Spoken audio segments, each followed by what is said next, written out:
Welcome, folks, back to Final Fantasy XIV. It ends tonight.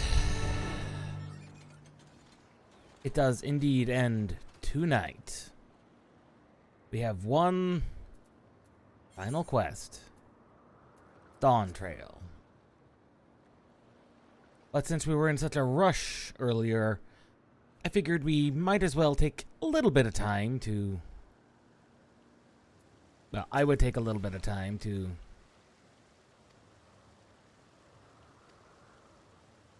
pick up some of the Aether Currents. And specifically also some Fates. While I'm at it.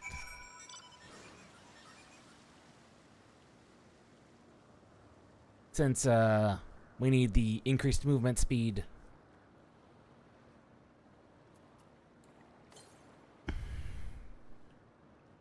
As for Aether Currents, I can just, at any point, come back and pick up those. That's not a huge deal.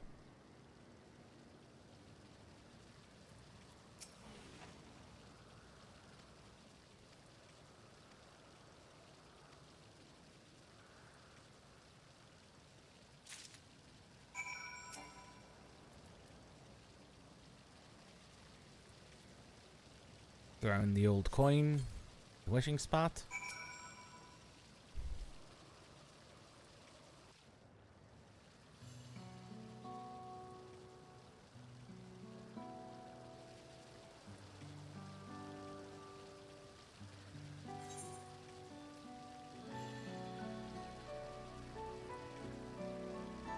The strength to help as many people as I possibly can.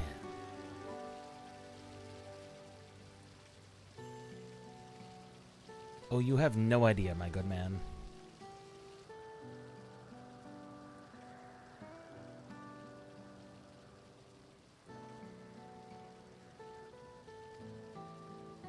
That you should.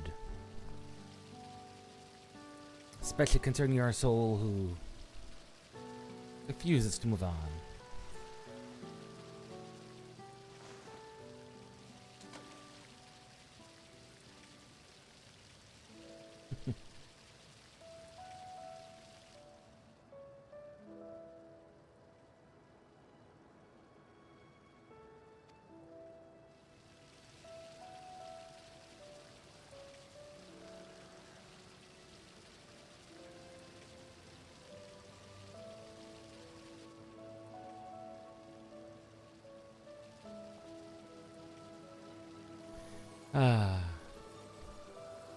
He moves on.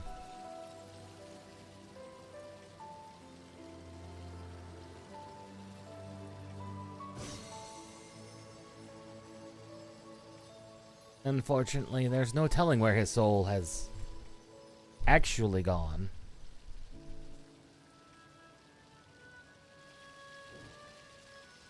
And there go our coins.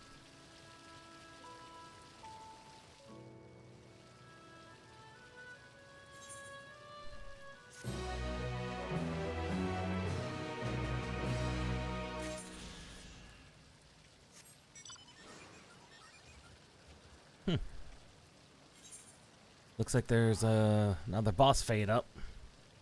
And the horse. I might actually be able to make it in time. Depends on how many people are up attacking the horse.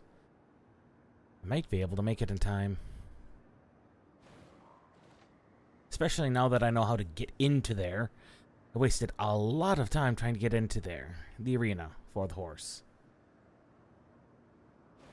Because it is not entirely straightforward. 25%.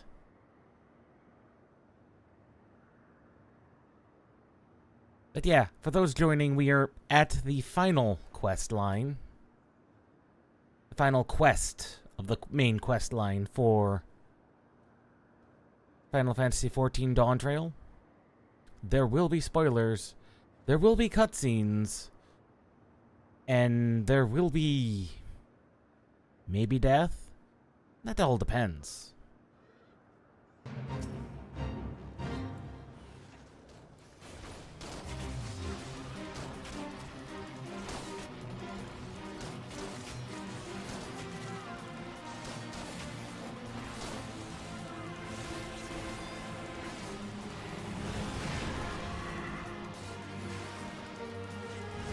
That poor Chocobo. What has the poor Chocobo done to you? Basically, fire Ixion.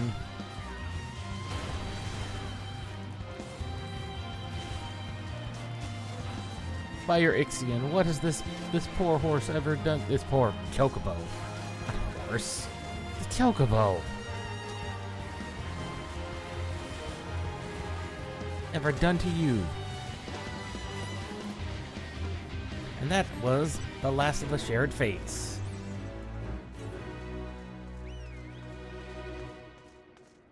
To the west. 102 to the west, it says. Really? Oh, 102 to the west. West is to the left. I always get my east-west mixed up when looking at the map in-game. I know my directions otherwise. I've navigated by map. I've navigated by map before. But in-game, for some reason, I get confused. It's very confusing. And very weird.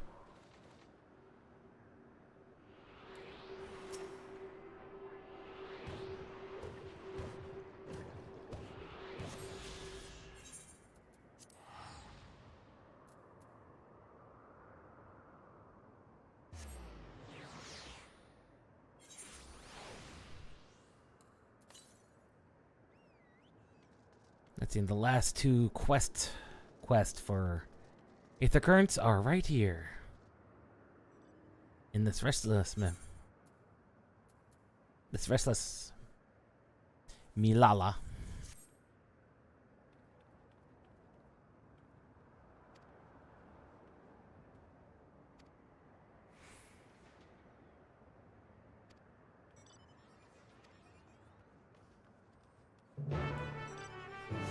Shenanigans are afoot.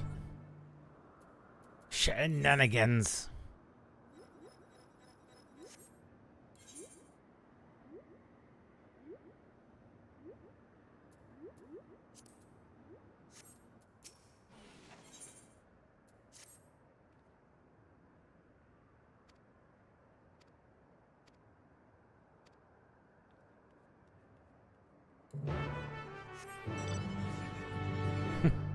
Silly Lalafell.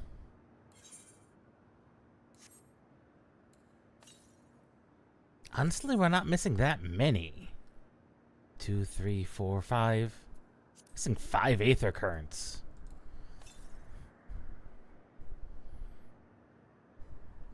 Northeast, so it's gonna be in this way to, in a this way to redirection.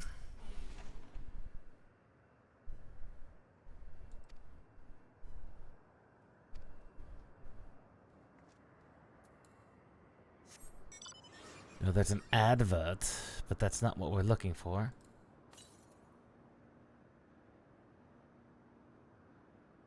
We're looking for blueprints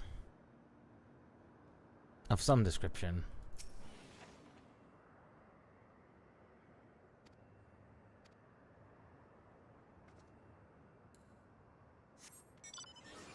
Delicious blueprints. Oh, delicious ice cream. Not necessarily blueprints. Ah, detailed documentation. This is gonna be it.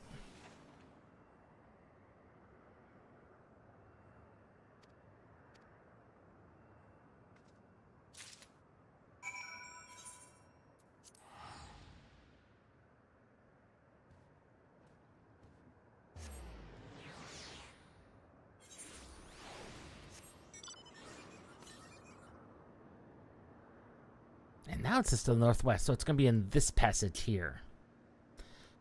That's an unusual passage, but we'll go for it. Up here in living memory.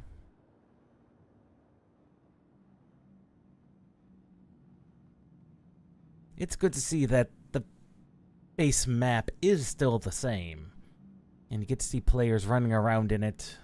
Just kind of, well, doing the story as we were doing it.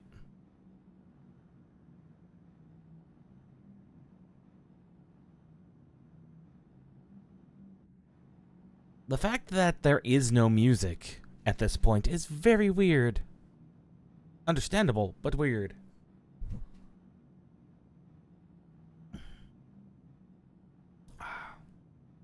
We never did end up here, did we?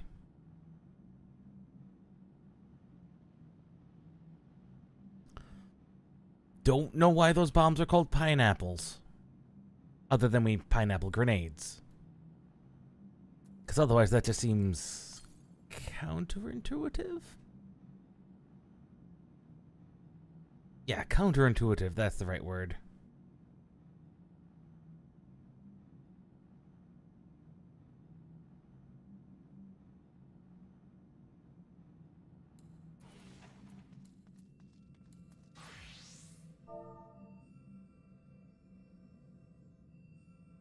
Look out. The fact that I'm seriously considering the next job I'm gonna level to being astrologian is kind of weird and unfortunate.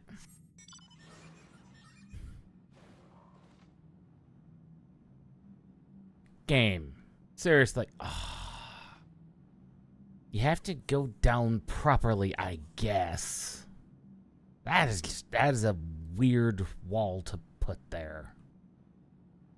Oh.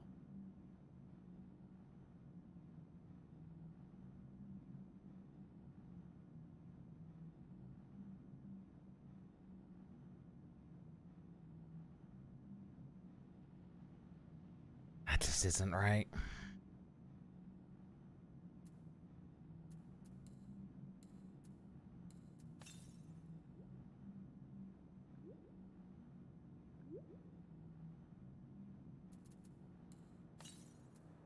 That just wasn't right.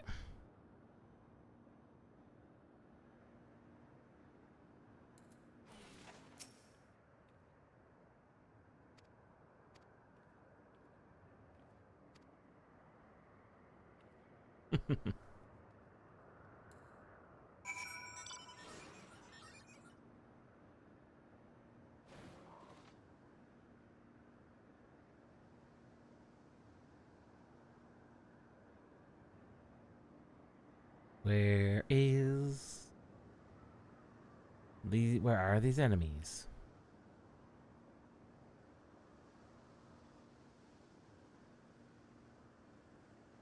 Absolutely nowhere.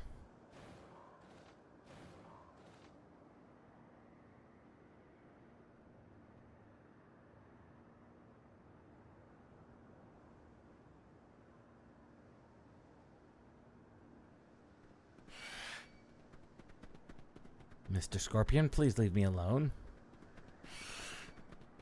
You two other Scorpion, please.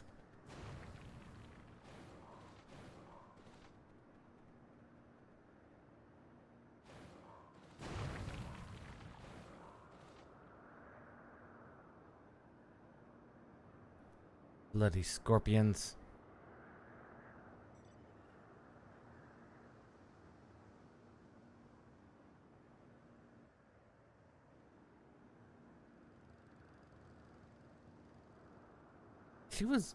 She wandered off in this direction, didn't she? Am I just being blind? And not seeing a hidden Lalafell?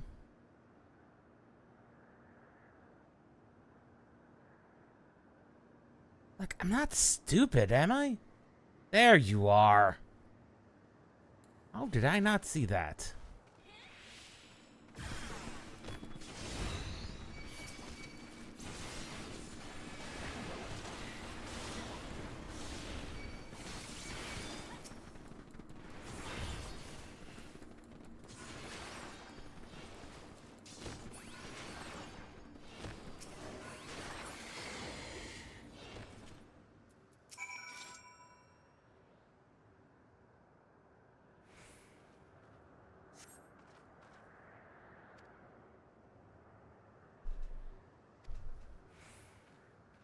Yes, meet me back there as well.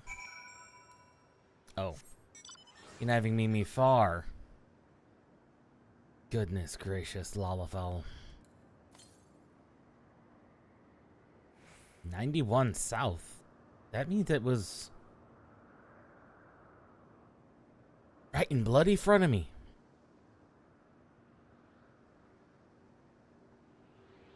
Of course it was.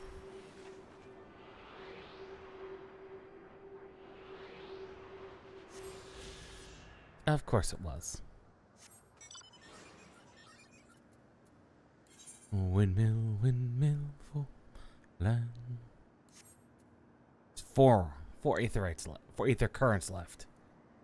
I think we'll finish up these couple quest required ones. And then, well, we have one quest to complete.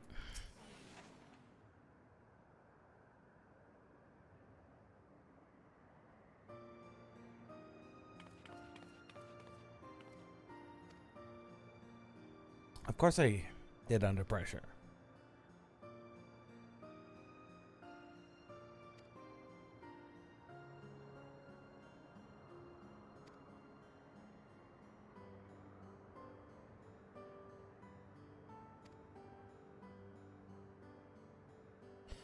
Scorpion-based vodka.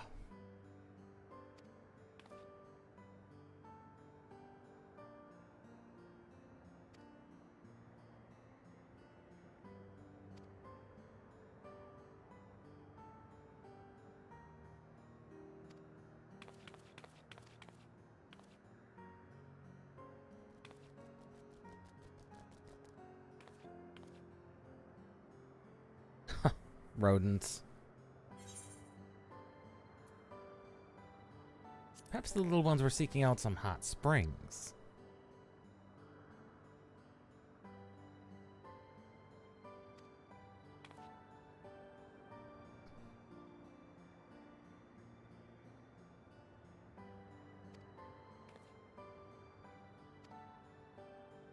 Capybaras.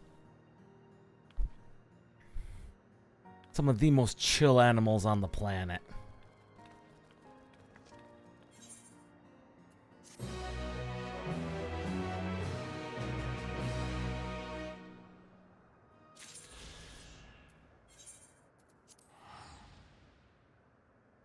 There are actually very few actual side quests here in living memory. And that's a good thing. I mean, some people would say that it isn't a good thing. Thematically, it makes sense.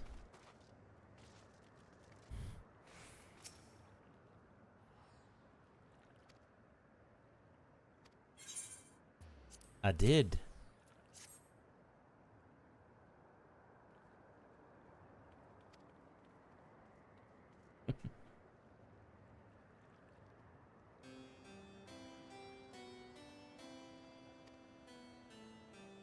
Indeed you did.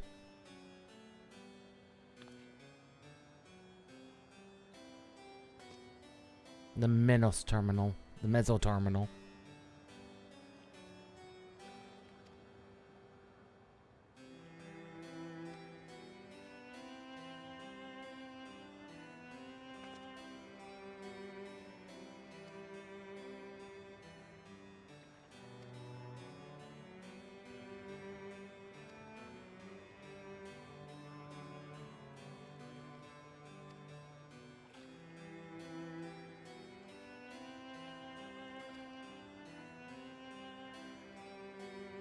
His life's work personified.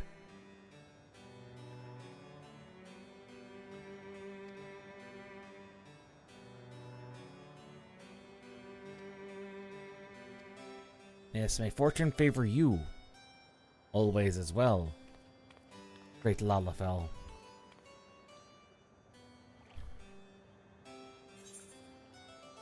Survivor. Designer of the terminal.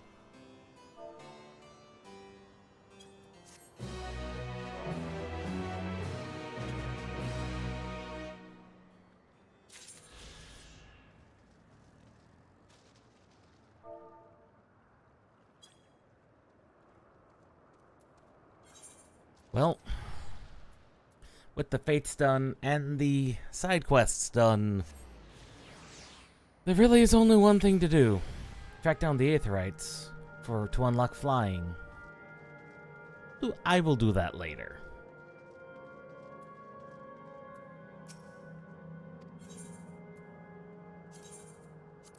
Although the riding map will make it significantly easier. That is just a terrible. Both of those are just terrible.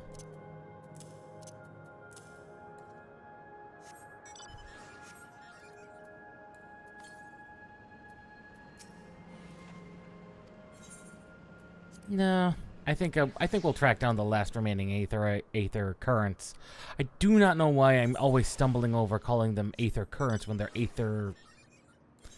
calling them Aetherites when they're Aether currents. Yes, northeast. I got a little confused there, that is all.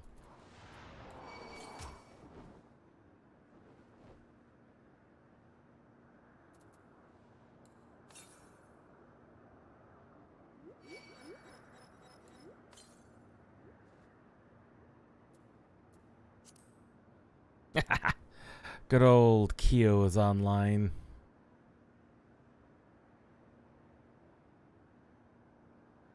And Kyo is being Kyo and being like, what should I do? Should I farm some fates and ores? She could do that. There's a lot of ores to mine and things. But also,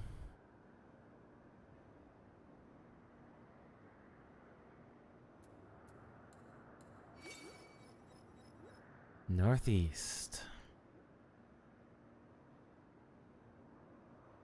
Oh dear. And then another group are training someone how to be a tank. That is sad. But understandable. As, oh, there's the Aether current.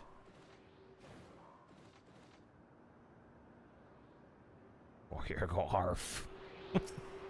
The warrior goes brrr, as they turn their axe into a buzzsaw.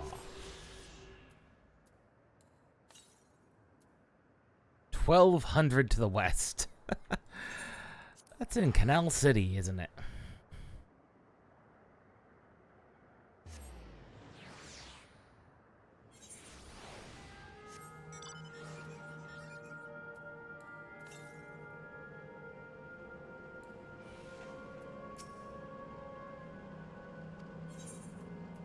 No, I went the wrong direction. There. The only annoying thing about this locale is the two lower sections do not have Aetherites on them.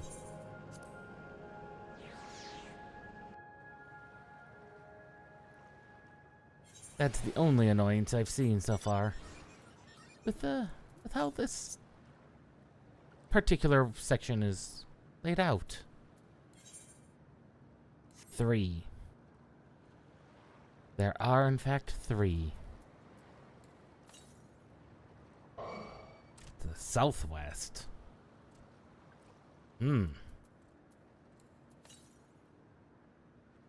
Continuing with the southwesterly position.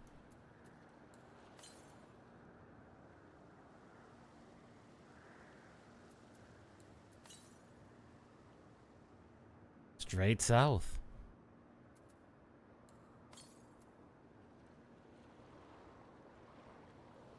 There it is. There should be 2 more after this. Where they're at, nobody knows.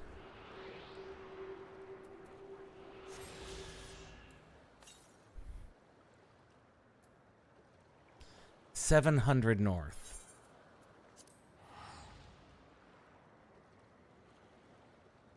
He believes 700 north is way over here.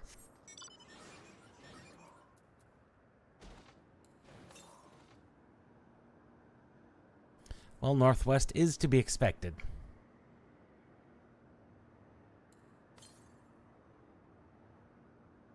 southwest. I knew they were both over here.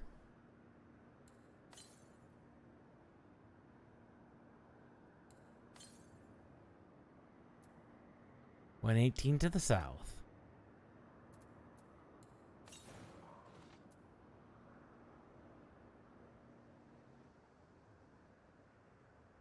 There you are.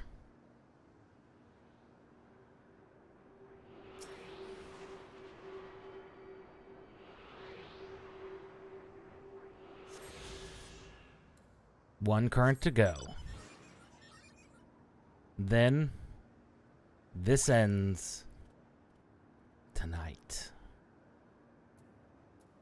Sphene will at the very least answer for her crimes. Though, in all honesty, she didn't do more than what a ruler is supposed to do. And that is look after her subjects and try and keep them not only alive, but in as prosperous a state as you can.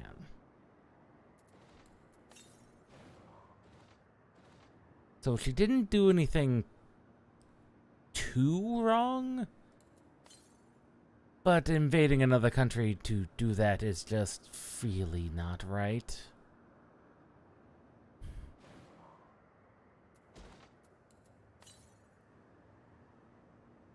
I mean, it just isn't right to invade another country to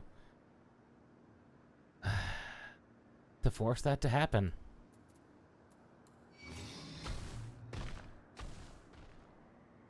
It just is not right. Moreover, to then have to slaughter everybody in order to make your people be prosperous, that also is not right. Genocide, no matter who it is not, in fact, the proper answer. It never, ever is.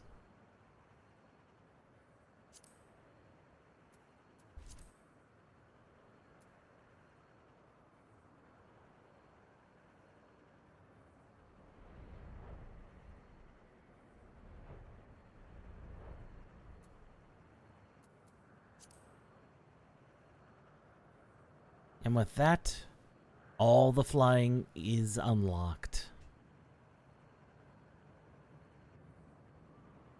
An oddly specific arena. An oddly shaped arena. That is very weirdly shaped. That hell. I have my suspicions. It may exist for a reason.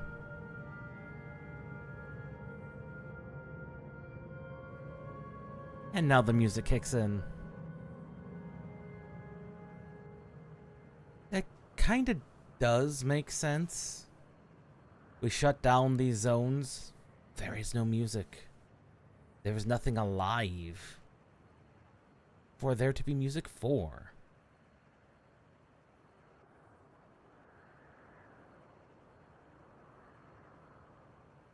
But wait. Oh, the Tower of Mu over there. Oh, well, we'll fly over that sometime later. For now, it is time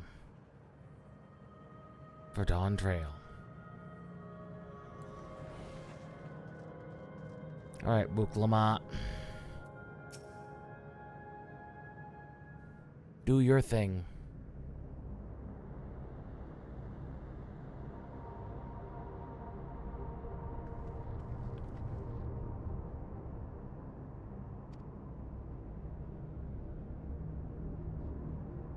Its defenses are very tight.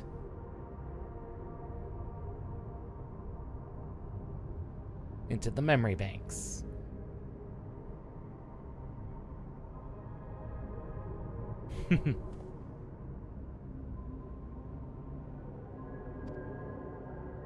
Stop her before she fades.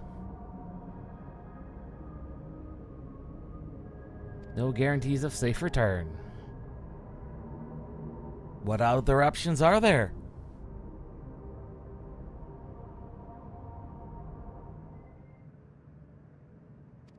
It is a risk we must take.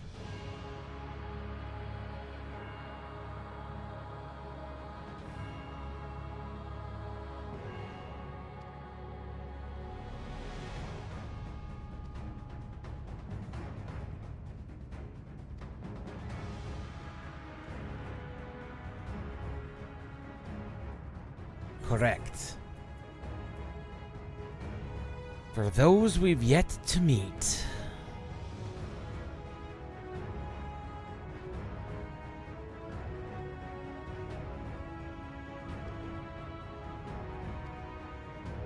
Yes.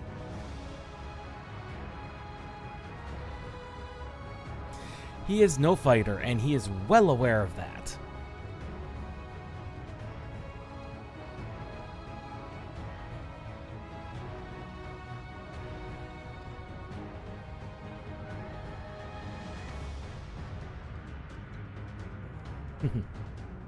Yes.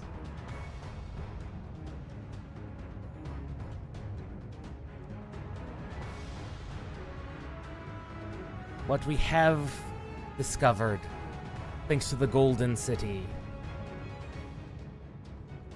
a third connection point to a reflection, and thus a possible connection point forever.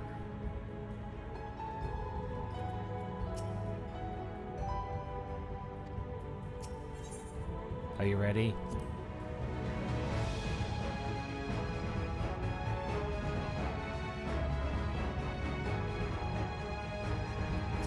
We were also told to remember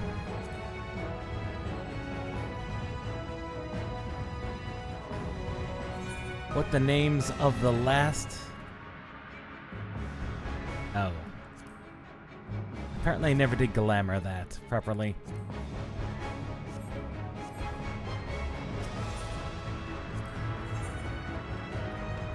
Everybody.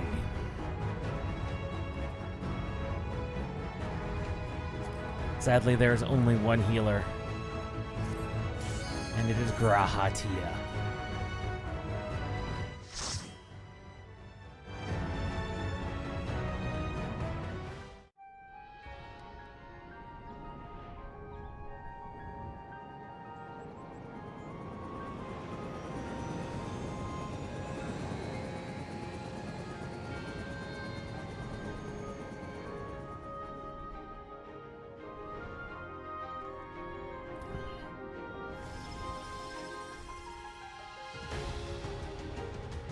Alexandria, at the time of Sphne's death. To the memories of better days, I bid farewell.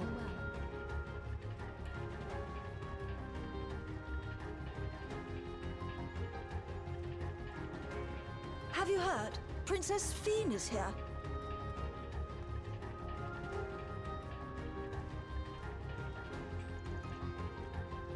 Foreign entities detected. Proceeding with removal. There. And that's one way to ensure we can wall to wall. By make the walls smaller.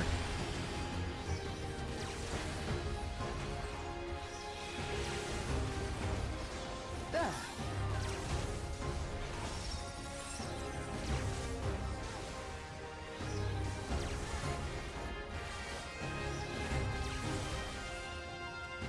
Now I'll show you. Immunization protocol.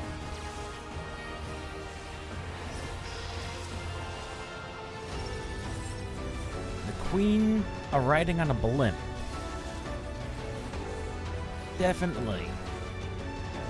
Sphene is the garnet insert. Or dagger. Dagger, depending on her preferred name.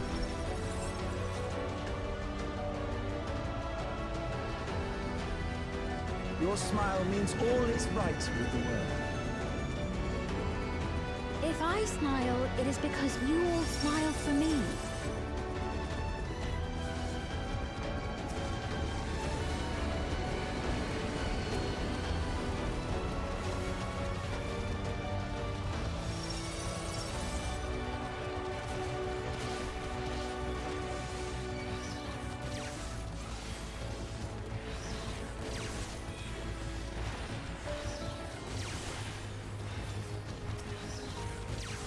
Big creatures, which all apparently have a massive hitbox,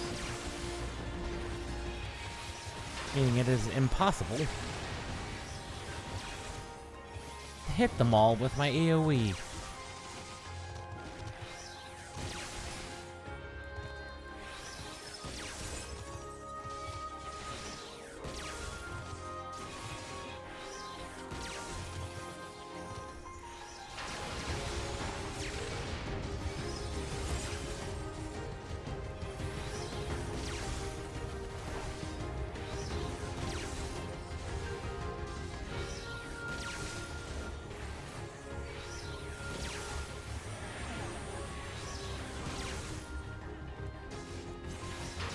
Oh my.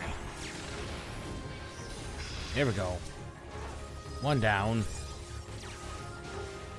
3 more to go.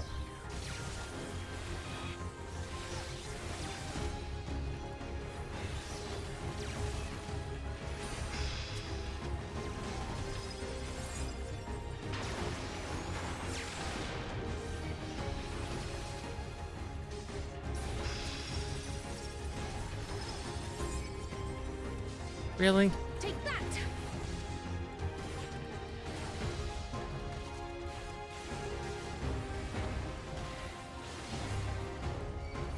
Hold on.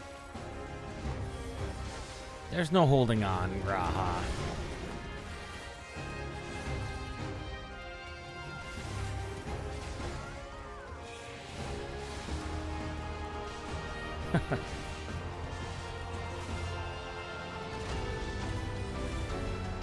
Let's zoom out all the way. There. Graha is perhaps the worst White Mage. He is a glare mage. Initiating security protocol.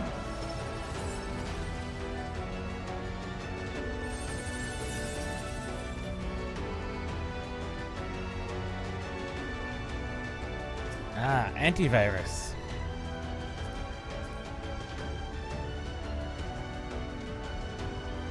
This is a mole borrow. Foreign entities remain. Initiating level 3 security protocol.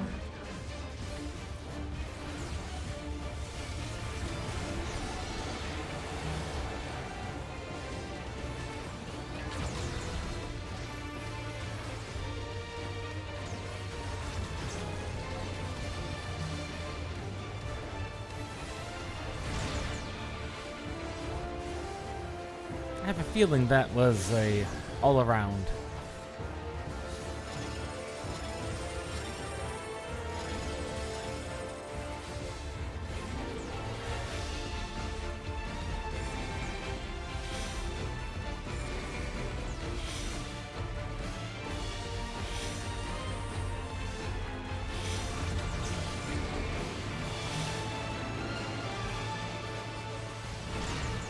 Okay, and that does hit behind, so I just got lucky the first time.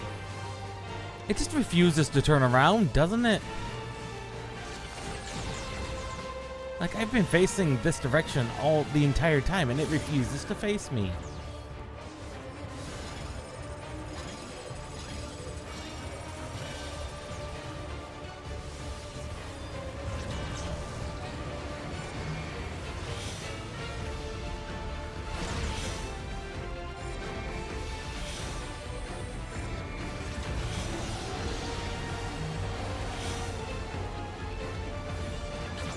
I did get hit by that. No denying that. Mechanically, it's quite an interesting way to do a Marlboro fight. In all honesty.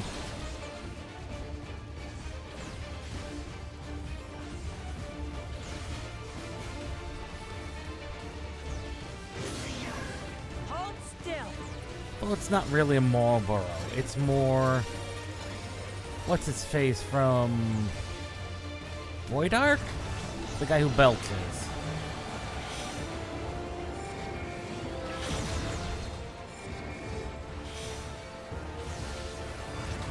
I'm gonna get hit by that.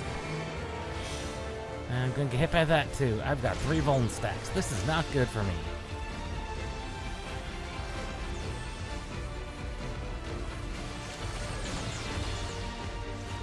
Ow.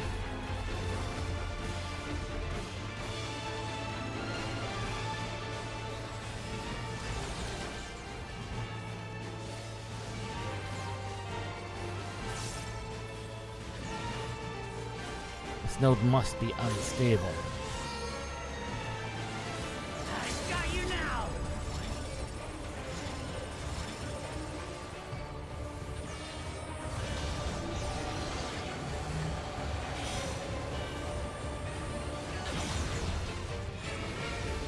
I was not hit by that. You are my people, and I will protect you.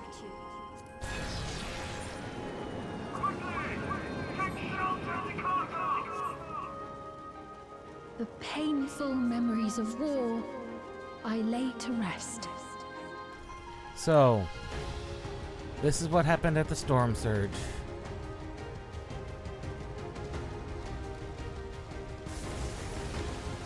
So much lightning.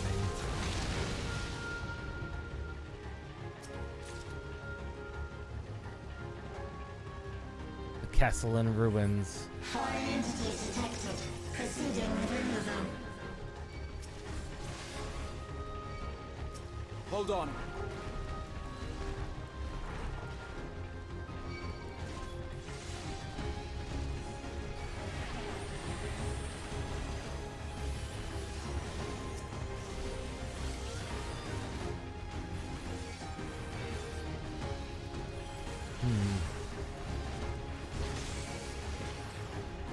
But is this matching with what we actually saw at Alexandria herself? I'm not seeing the giant crater from an explosion.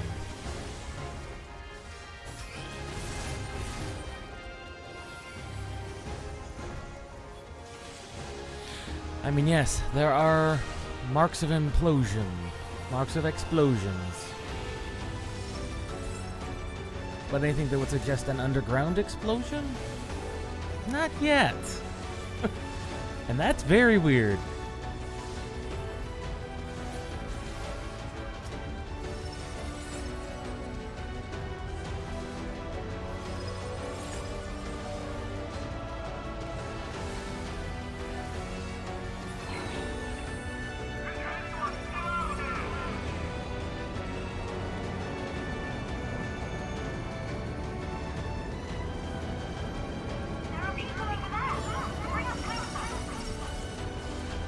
And Sphene was quite literally trying to save her people. No wonder she was so loved. She literally was out in the middle of a war zone trying to save her people.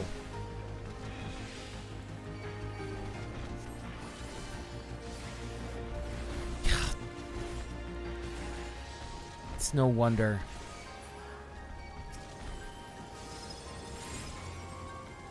No wonder she was so loved. That they tried to preserve her memory, her leadership. Take that! For all time. It's no wonder. It really isn't. I mean,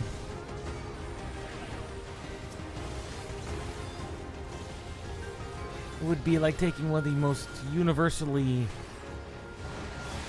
loved presidents of all time and trying to preserve them because people like them. Granted, who that would be is up to a matter of debate, for all US presidents have had detractors, even ones that the people have universally loved. There.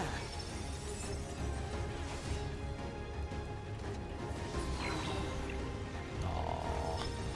Pretty kitty. Oh no.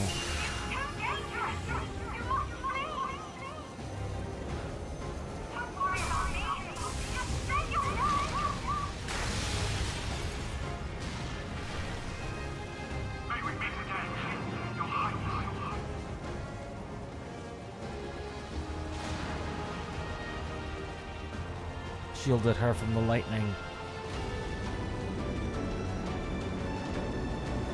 Although her ship is in fact wounded.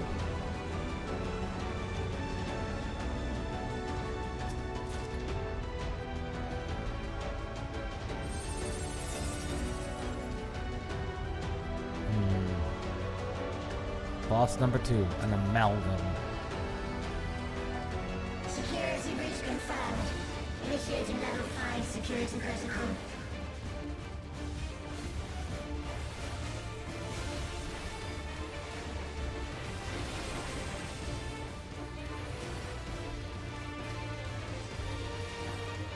Disassembly? What are you disassembling? Itself!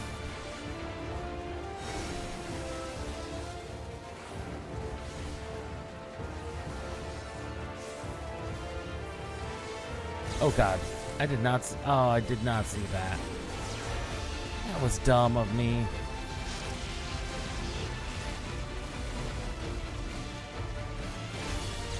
It is called centralized current for a reason.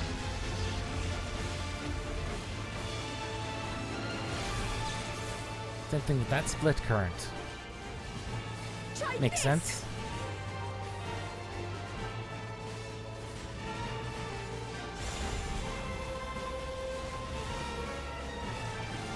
Let's try this again.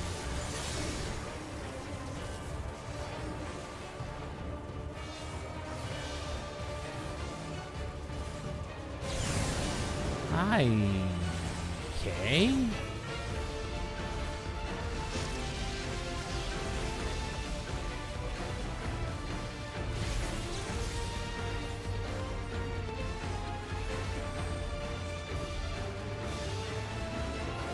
Making this a little more complicated than I thought, because clearly I was not seen properly. It's also late at night. My eyes may be completely failing me.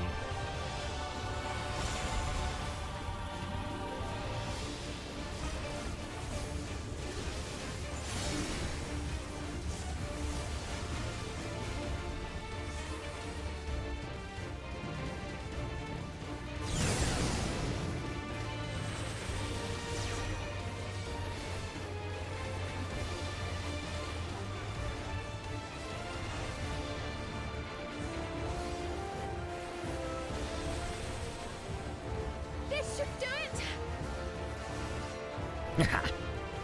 Take that.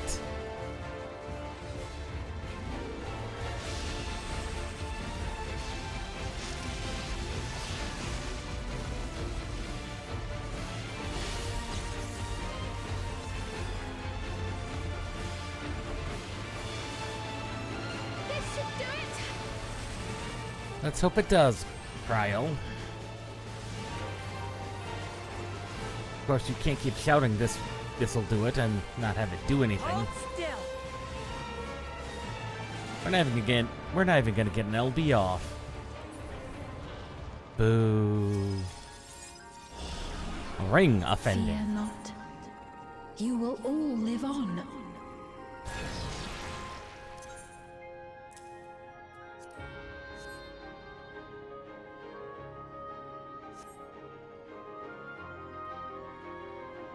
This looks like a... And at the last, my final is endless.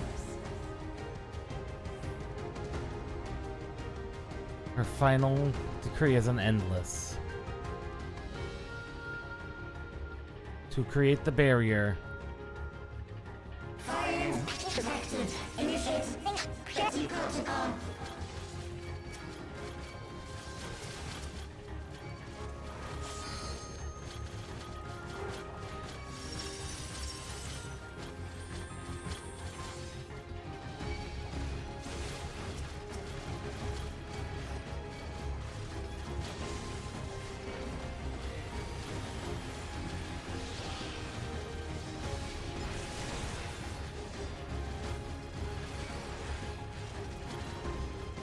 These are significantly less intimidating security protocols. These are just big dogs and normal job with sticks.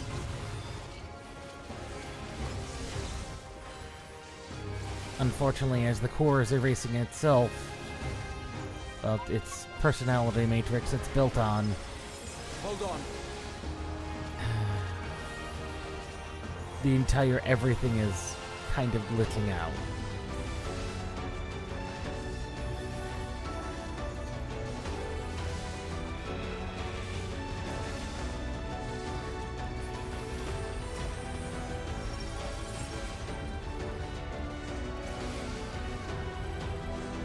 Though, even in this,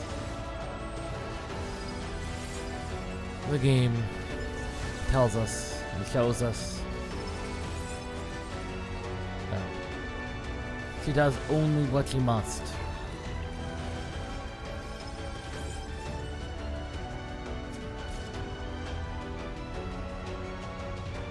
They've done it! They've preserved the Queen! We can't give up! Not until keep complete! It is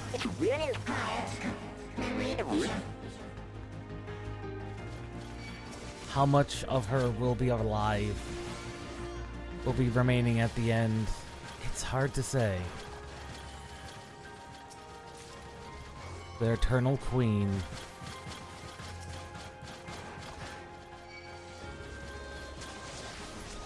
Their Eternal Queen. The Queen they all loved. Who did what she could to save as many people as she could. Who died in the process.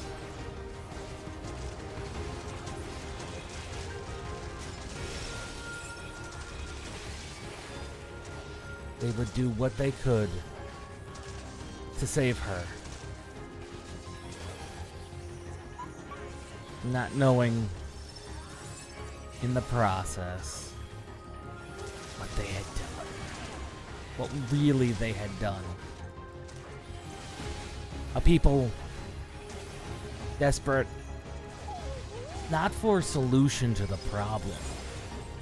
Allow The me. lightning that was going to engulf their planet. No. A people so desperate for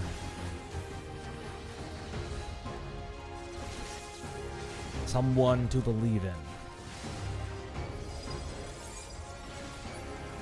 Allow me. And that person was their queen. A queen who quite literally gave her all.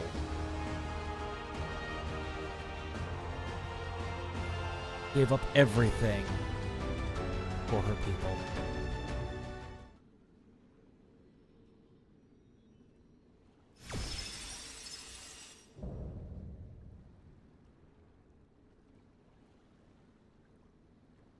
Now that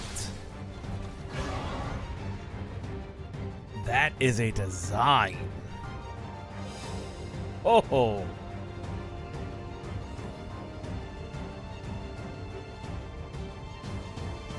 Oh. This is a design. Look at that hand. The focus and the gun blade. Whoo! Oh, Nelly. Initiating level 9. Activate permanents. Engaging properties. The system has become so very unstable. Attempting removal via incision.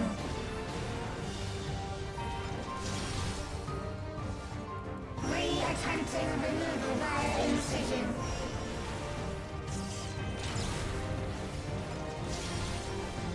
Okay, that makes sense. Removal failed. Commencing extermination sequence. Attempting extermination via multiple armaments. Okay, lasers.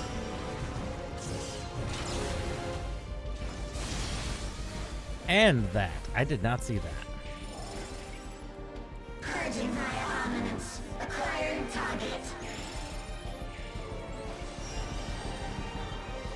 Oh, that's gonna be a donut.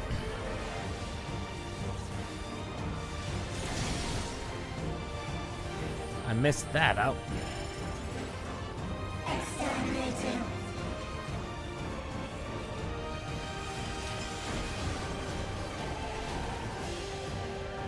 Allow me.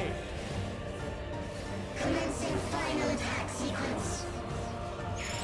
Final attack sequence. Attempting annihilation via high-powered energy discharge.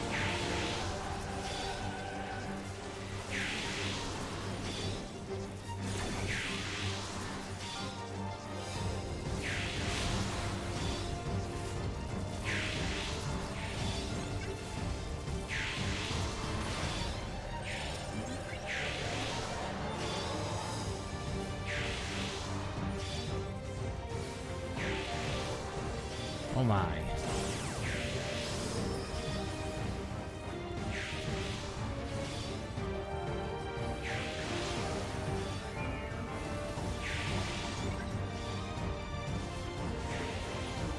As the Accumulation complete.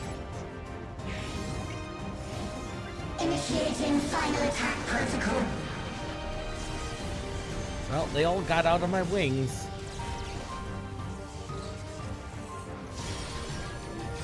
Well, it's not surprising.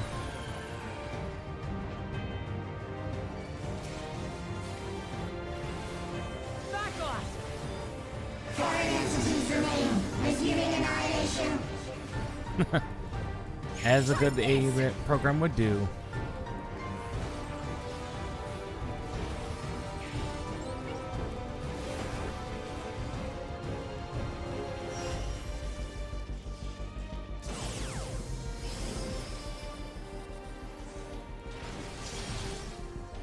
Yes. Attempting total annihilation. Annihilation. Annihilation.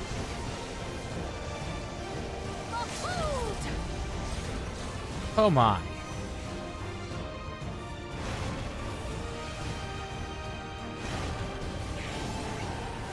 Woohoo! Spicy there a little bit, Eliminator.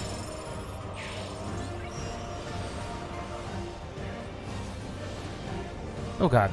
My controls.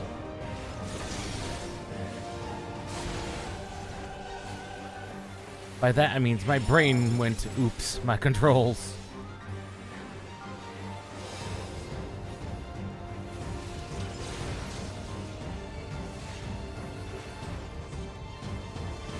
Foreign entities remain. Resuming annihilation. As if you didn't try that before.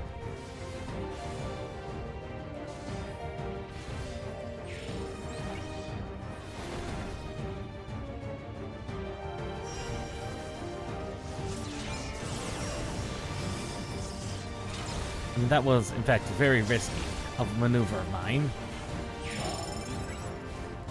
But I know how small of a hitbox we have. It is very, very small.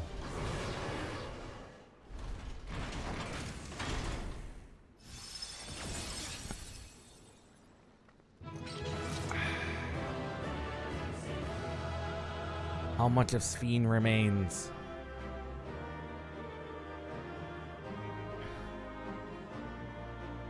It won't be much. It can't be much. But with no more endless with which to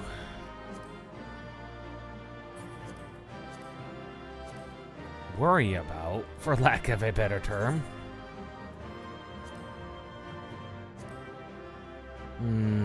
I don't know. Will it be enough?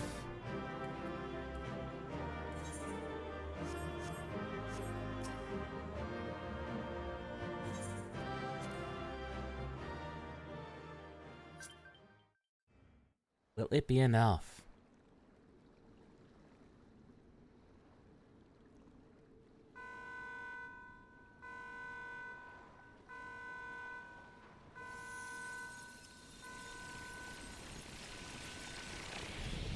We failed. We did not, in fact, get there fast enough.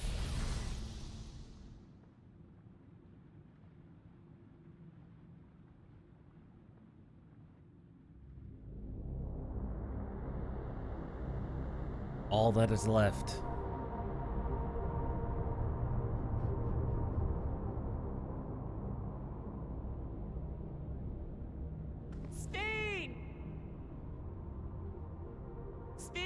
Listen to me, please!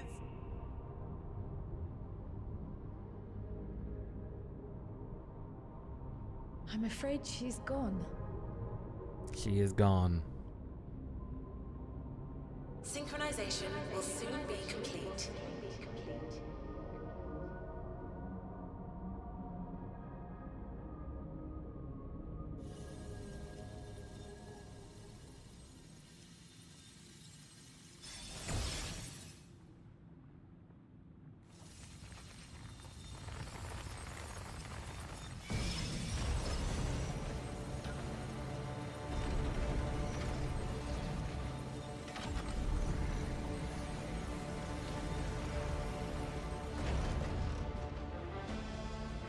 Synchronization complete.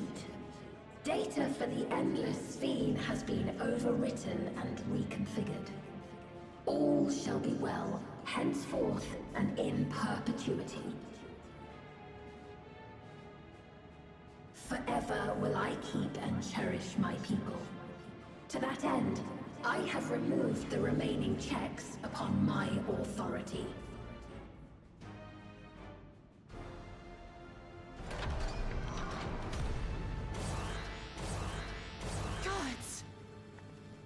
Obstructions to the plan will be summarily removed. Wait! I still haven't said... Be gone from my presence.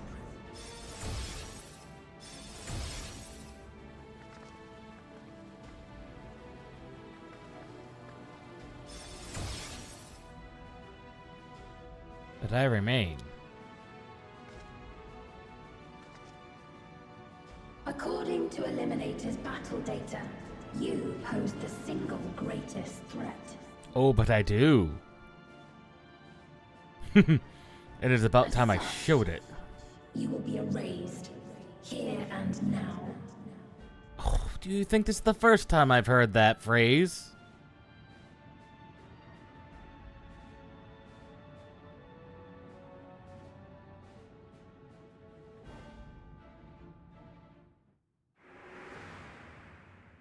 I am the bearer of the memories of Queen Sphene of Alexandria, and my desire to protect my people transcends all others.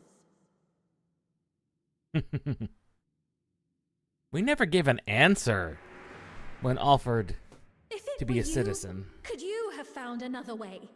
With your strength, could you have held fast to that which is dear without sacrifice?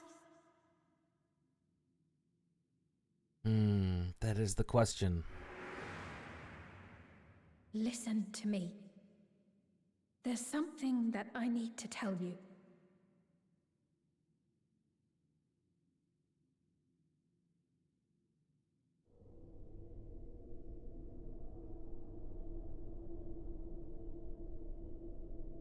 Is that concern or suspicion?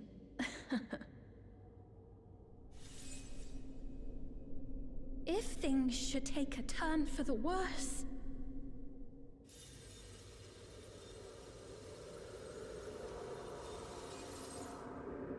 Might I...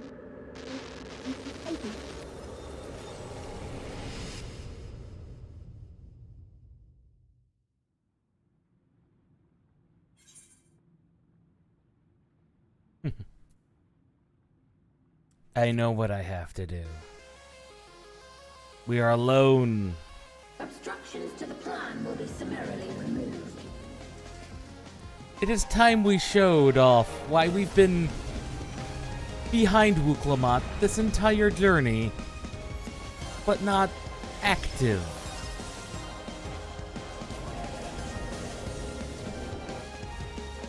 We've been supporting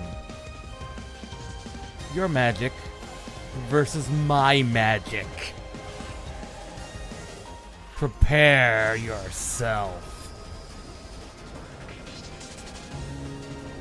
You're not the only one who can call from across void and time.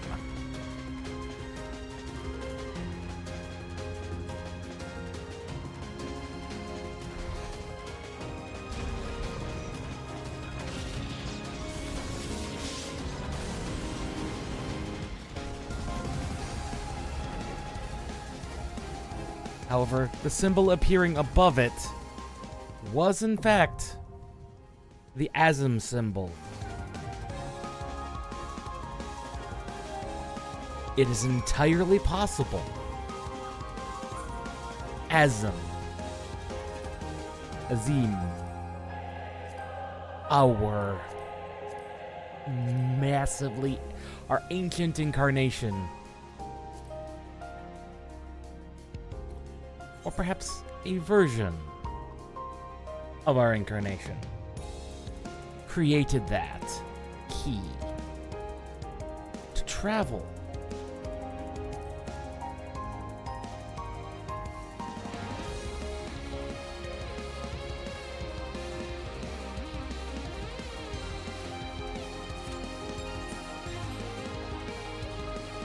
It is time to show this final boss. Why have we been so relatively passive this whole expansion? We may have been behind Wuklamat, providing the prod she needed to develop, both her and Kona. Why? Let's be honest. It wouldn't have been much of a challenge otherwise. Let's be honest. What could have stood in our way? A cool Jaja? He'd have been dead the first time. He'd have been dead a long time ago. Definitely after Veligamanda. Wouldn't have stood a chance. Zeraldia? Let's not pretend. If he had done anything before he was disqualified, after he was immediately disqualified, he'd have been dead too. But the people of Tyrol, would they have been united? No. No. If we'd done all the work for Wuklamat, she wouldn't have been worthy. None of them would have. We saw it. We talked with Galul Jaja about it. They all needed to grow. They all had the potential to. Even Bakul Jaja had a chance to learn and grow, to become the worthy successor to the Dawn Servant he could have been. But he squandered it. Zeral Jaja. Jaja. Sorry, Surreal's the other one. Zeral Jaja. He squandered it as well. Kona, Wuklamat did not. We could have been the muscle. We could have solved all of Wuklamat's problems. Let's be honest. It's more fun this way. To not have to worry about the burden of the world on your shoulders. It's not your problem. This is not our land. I mean, yes, the reflections are now in danger, and it is now our problem. It wasn't before. Even when Alexandria came in and displaced the one location, it wasn't our problem.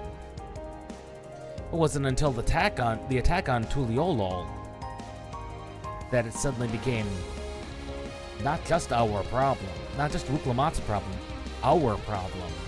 But even then, this is her land, these are her people.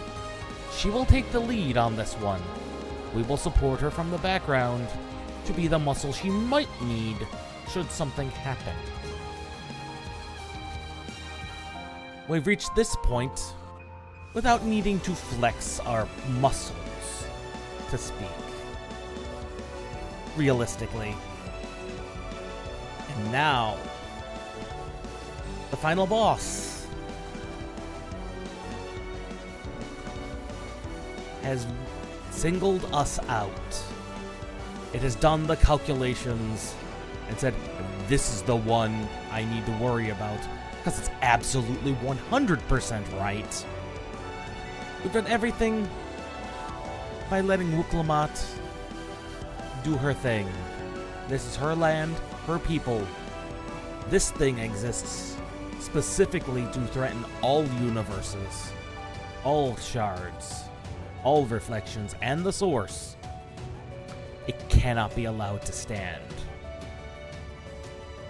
Why?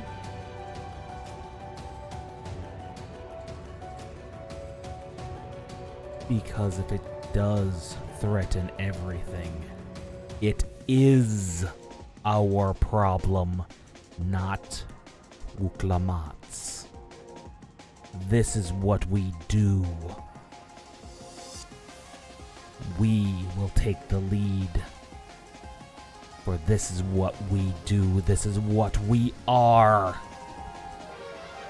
We are the defender of this realm, of all realms. And it is time to put this boss in its place.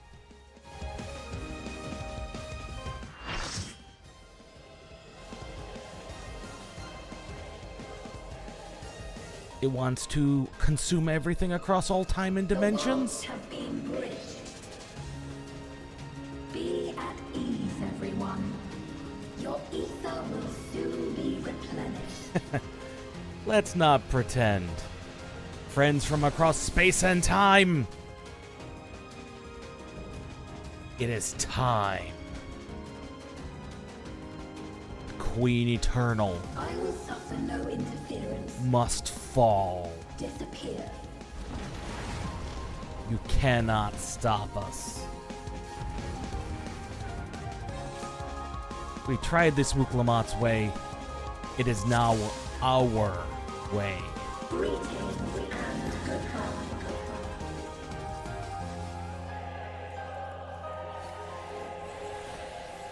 Do not be afraid. Death is not the end.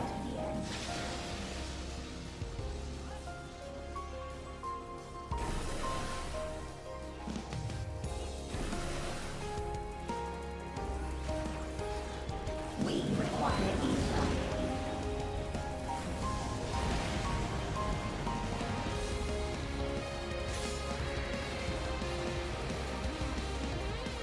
Oh. That was weird. Oh, I do not like that. I do not. Oh, God. That's an instant death. That's multiple instant. Oh, God. That was instant death. Deploying. Okay.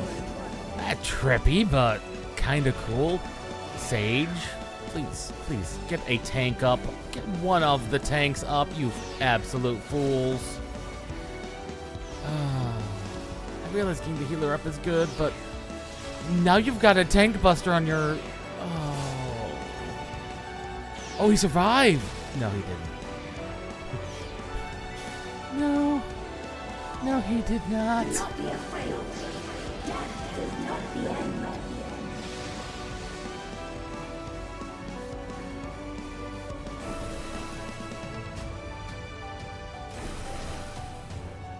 Okay, let the healers recover.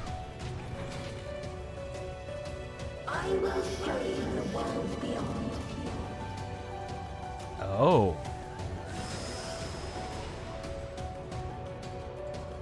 Brief tour of various shards.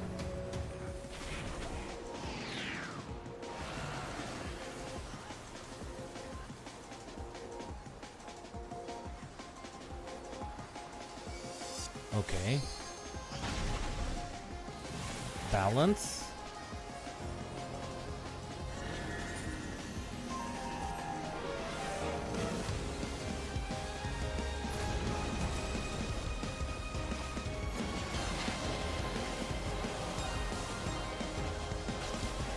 Well, that's a donut.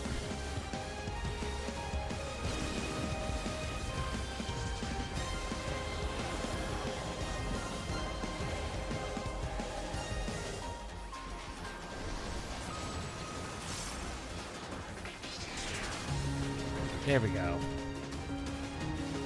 We have succeeded. Okay, this is just a trench.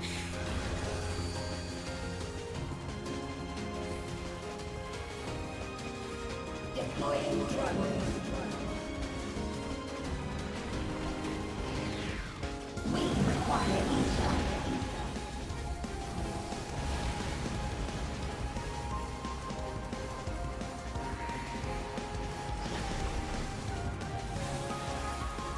That is going to kill them. Okay. This is kind of cool. Kind of trippy, but I like it.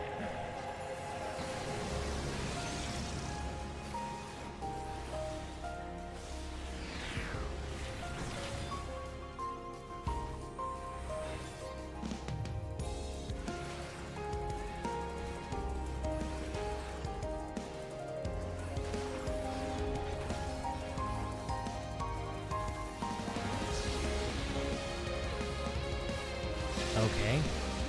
Oh, two on that side.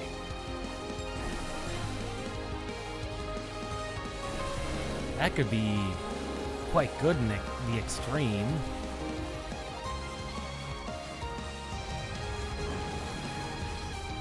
I will show you the world beyond. That could show they could put on all four arms and do that.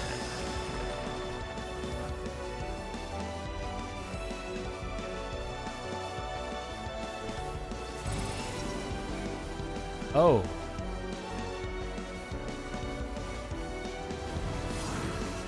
I disagree.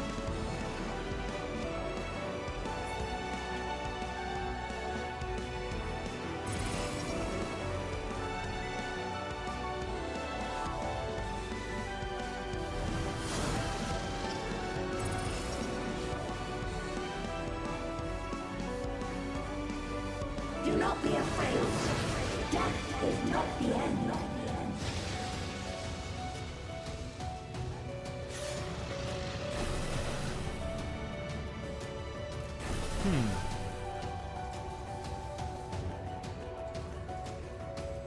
That looks like almost like Nim, but not quite.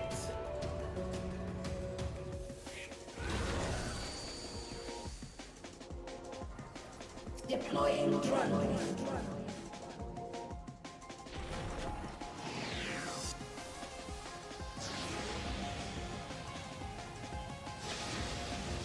That is just unfortunate.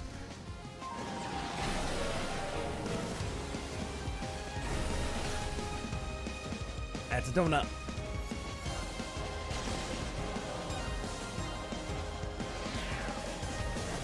Now, granted, Normally, I would go in having watched a guide. This time I decided not to. Has not caused a problem until now. Are you still alive? Activating reserve power. Are you still alive? Disengaging signals.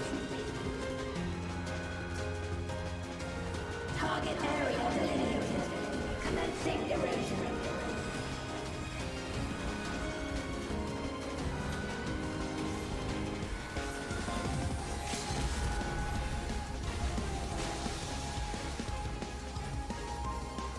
Oh my.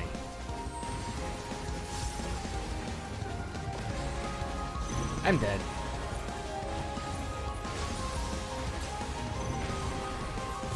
Yep, I was not surviving that again. System overload. Aborting process.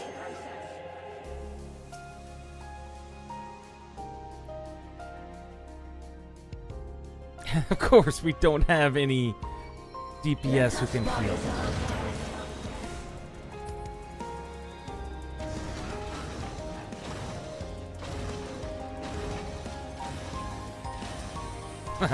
Transcendent worked.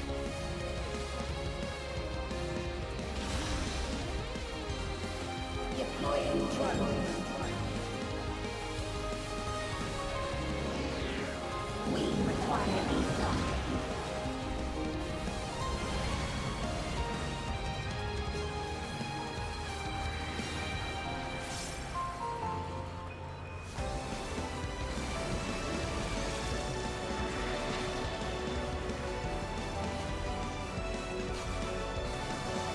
I mean, it is very similar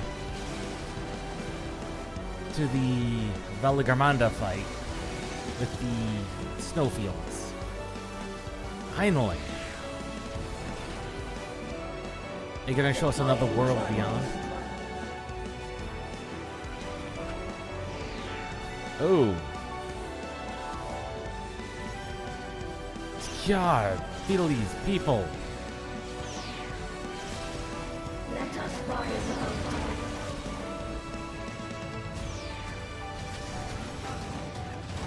Oh God.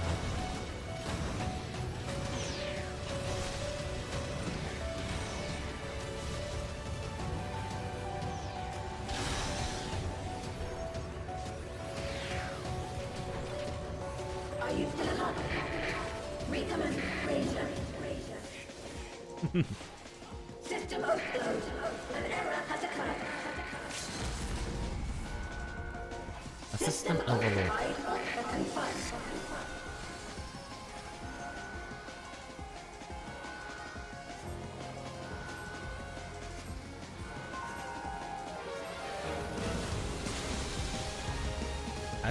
I've got a bomb.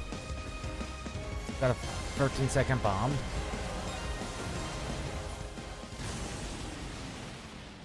Is this a rift in reality? Has she lost control of the power? Steen, listen to me.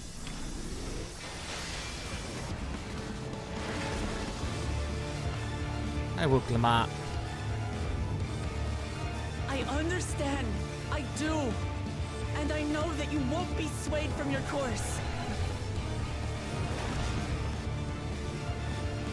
But if there's truly no other way to resolve this,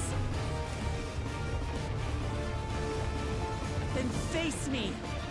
Not as a machine, but as the real you.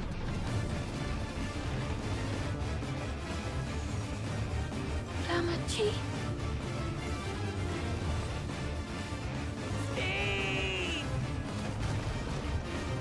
She has not been entirely erased.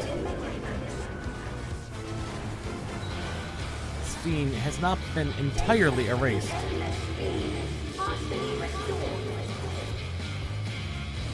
This is what I desire, and I will not fail. Oh God.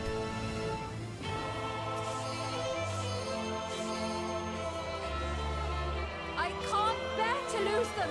Not again. I feel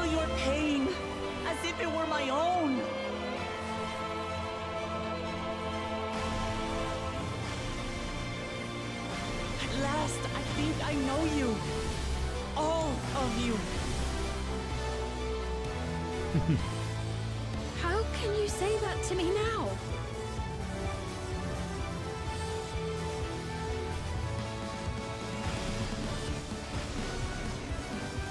It's over, Sphene. We will stop you. With knowledge, with all the memories of Queen Sphene erased. No! I won't let you! I can't! What will I will Solution 9 protect my happen? people's happiness! Leave that burden with us now.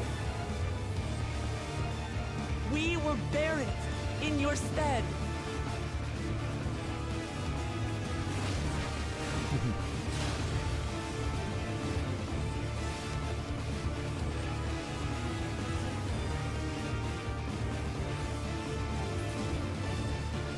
With that, we see realistically what her world looks like.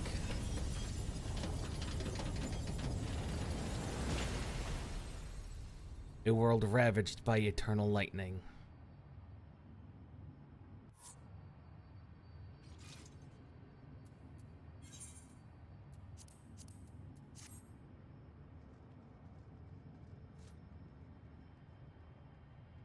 A world destroyed by grief.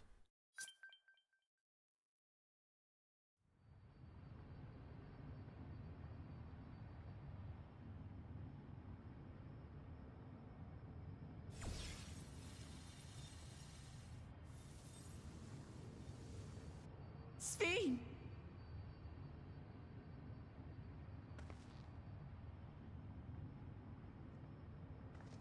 So, Sphene, you have Your seen. voice reached me, Lamachi. Is it really you? No, only in part. My memories as a living person are gone. I've been remade from those I had as an endless. However, I cannot remain long, for the Meso Terminal will soon cease to function.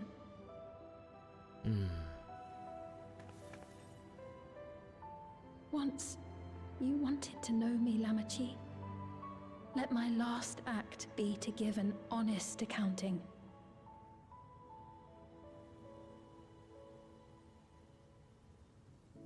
I am, above all, sorry for the suffering I've caused your people and mine. I am ultimately powerless against the inevitable, unable to do aught but visit harm upon the innocent. I am, in the end, a pitiful, selfish creature. One that should never have been created.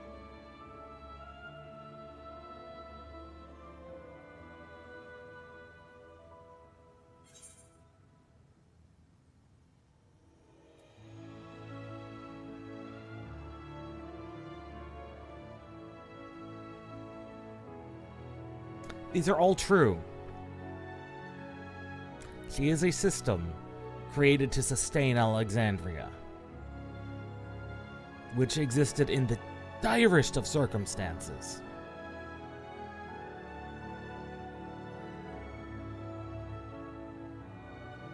Like, there was no other option. They had to. So they created a system to sustain themselves, but didn't put a limit on it. But also, she carried too many memories. The memory of each and every endless. All that caused the system to do is back itself into a corner. Because it could not make its way out of that corner. Because all the system that was created to sustain Alexandria did was to carry the memories of those who had passed, backed itself into a corner, because it could not eliminate those who had passed, because ultimately its primary directive was to make its people happy.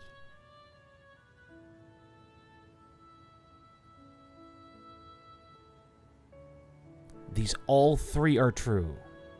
It was a system that overloaded itself on the memories of the dead, and to sustain them, it was forced to do terrible things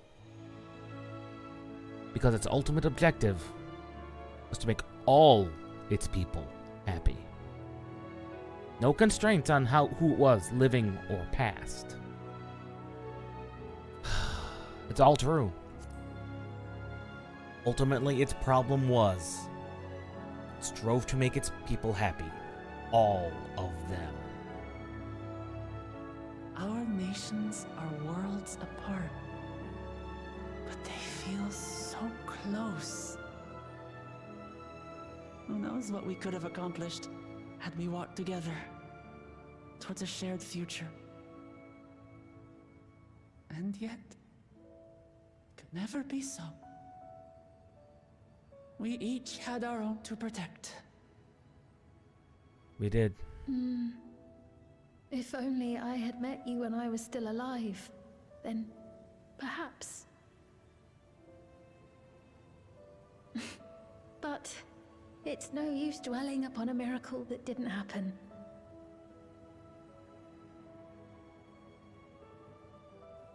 Still, if there's one thing I hope you'll believe, it is this.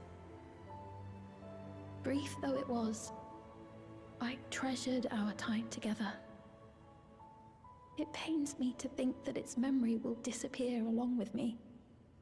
Ah, but it will not.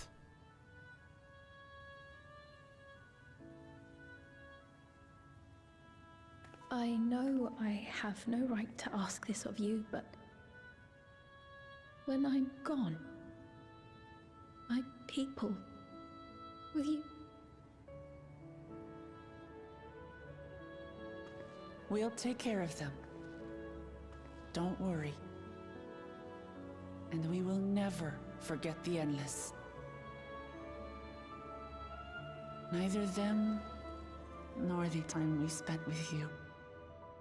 Mm-hmm. So be free of your burdens, XIV. And sleep well. Yes.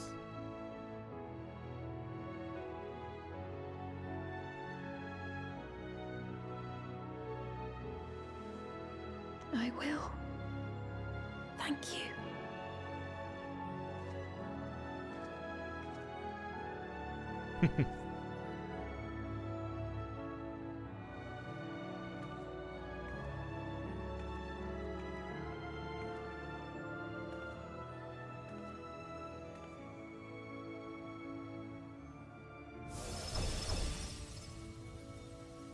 Time for us to leave.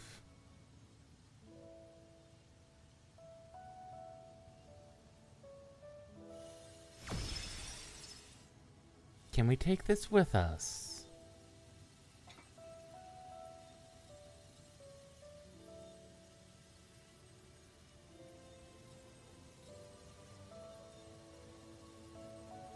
This is a key.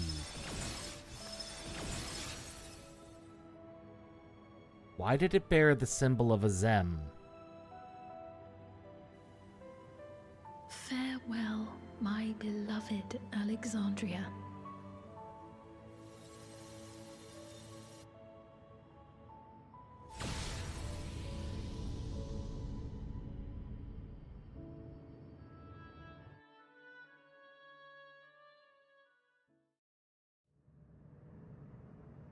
And with that, everyone has been ejected from the core.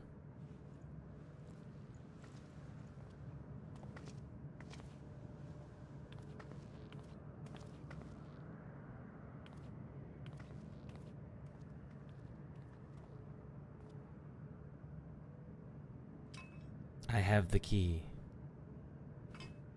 This is my key. No one else may have it. Not Kryl.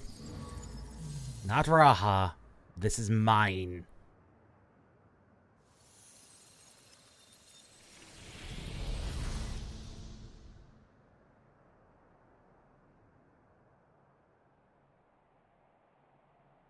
The Golden City is no longer golden.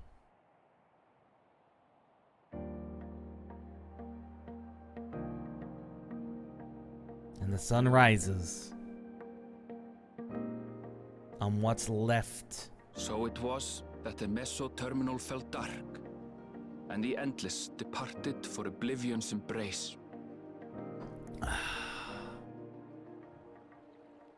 Their resplendent paradise was no more, as the memory sustaining it faded with the golden light.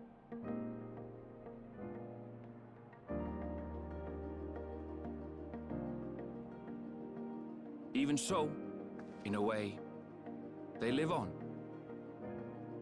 Indeed. In the living.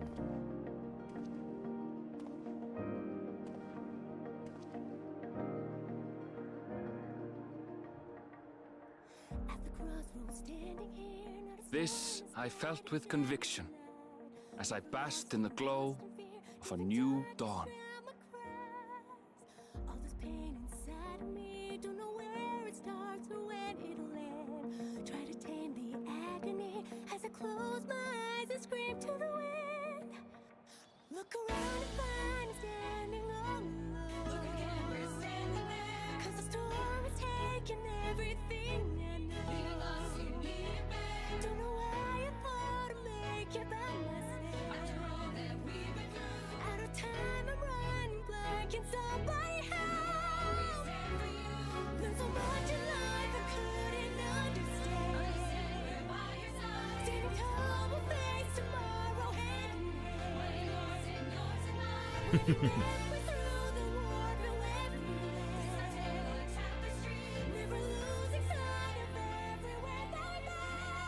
It remains to be seen how interdimensional fusion may have affected other reflections.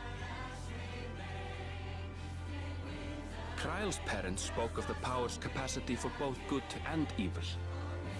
I cannot help but wonder how Svin's deeds will be remembered by those they touched. The key that started it all was entrusted to the adventurer. It is my key! Such an artifact certainly lies within the Scion's realm of expertise, and no objection was raised to their retaining it for research. But it is my key, not yours, mine!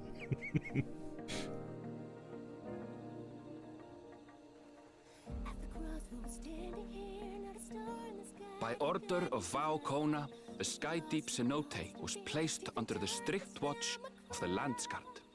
As it should. And its new leader, Bakul Jaja. With the mighty Bakul Jaja among their number, they shall not want for strength, even in Soralja's absence. Yes. He has proven he is worthy of joining the Landsguard. He's redeemed himself in that regard.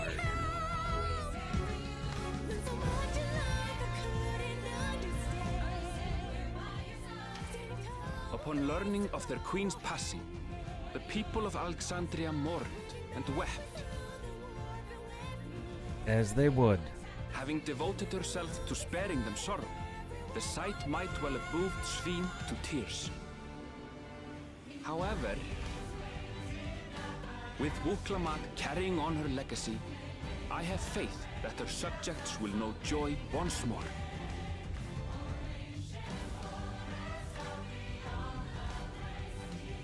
King Galuja. As anticipated, the news that young Gululja had succeeded his father as king was greeted with trepidation. Reception was also mixed when Wuklamat came forward to name herself as the boy's guardian. As expected.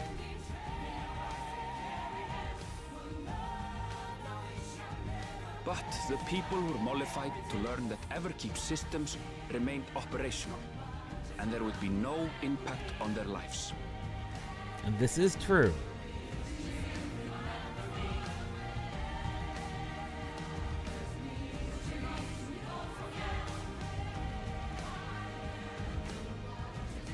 One day, when he is older, Kululja will decide for himself what manner of ruler he will be.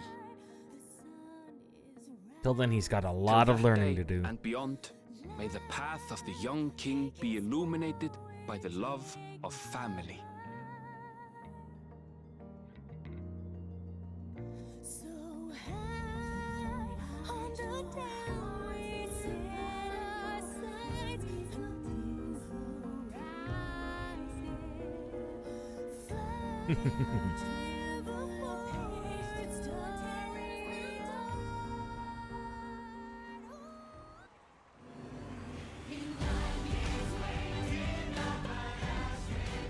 Meanwhile, in Tuliyola, the people came together to hail their new Dawn servants' great victory. Oh, look at all the food. Having honored those they lost, they turned their attention to a brighter future and celebrated for 3 days and nights.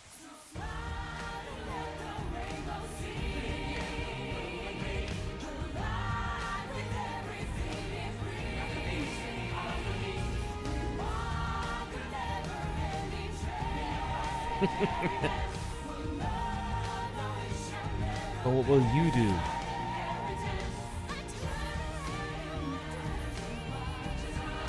Graha has his taco. There's...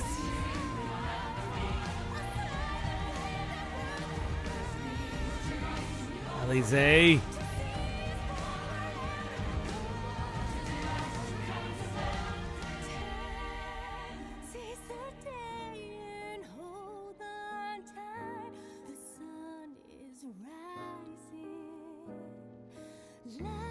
Trailer takes place.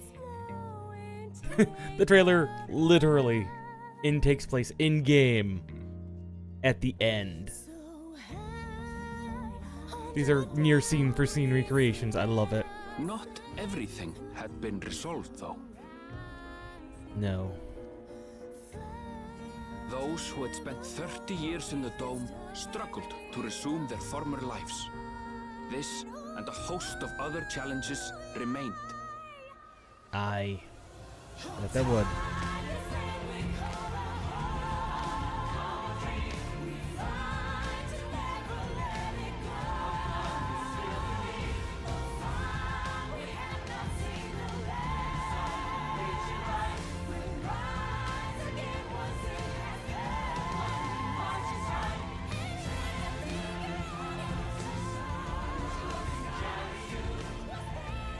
But as the new Dawn servants continue to lead with strength and wisdom, the people may be assured that peace will endure. Yes, that it shall.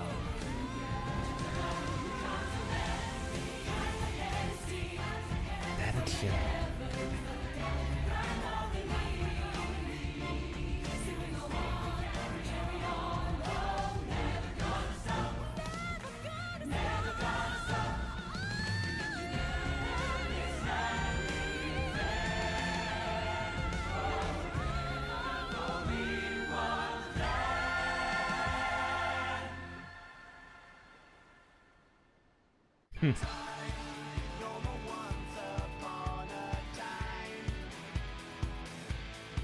Okay.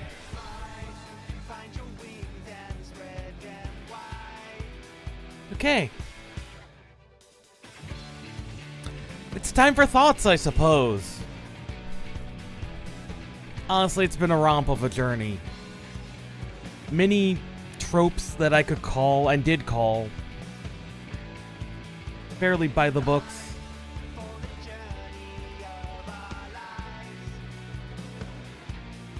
Though the exact order of it, I could not have called. I mean, we went places. great many places. And that's perfect. And at the ending there, that made perfect sense. Let's just be honest. The ending there, it worked. And I could only say I could have hoped Sphene could have talked her way out as an artificial system forced to sustain a people in an unsustainable land. It had no choice. It backed itself into a corner by design. So, as an artificial intelligence based on a person with very limited parameters, by design it was backed into a corner. Something that its designers could have designed around, but did they? No! This is why you design your artificial intelligence systems very well, because otherwise you get this type of consequence. Sci-fi trope. Yeah, it makes sense. I mean, we went from South America aesthetics to Mexico, New Mexico, Arizona Western aesthetics to Beyond the Thunderdome to artificial intelligence goes crazy because it was badly designed. This is why artificial intelligence, if it's a thing we need to pursue, it needs to be done well, because otherwise we get this problem. Of course, we've known about these problems for years, but that was the entire point of Isaac Asimov's entire book series, his entire sci-fi career. But, honestly, I still say this is Shadowbringers level quality expansion. Some people didn't like it because of the, like I said, the tonal shifts, like I said, from the aesthetics that just went places. I enjoyed it.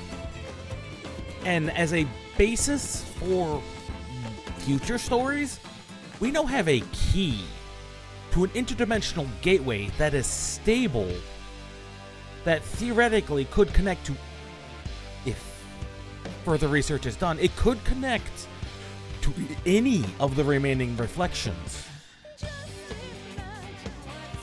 And the thing that perhaps is the most... Oh, the game looks...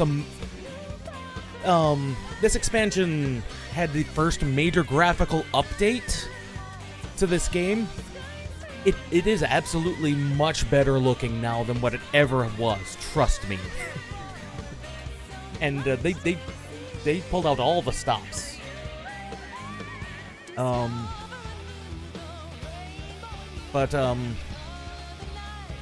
Where was I going? This sets them up many ways they could take the stories. We could explore reflections now, theoretically. You know, if they develop the story in that direction in the remaining patches. Or, who knows? We still don't know exactly if another continent exists to the west, between Othnard, or between Kugane and the New World. No one has ever sailed east into the New World. Everyone always sails west into the New World. And then there's Maricidia, the land of dragons, that needs to be explored.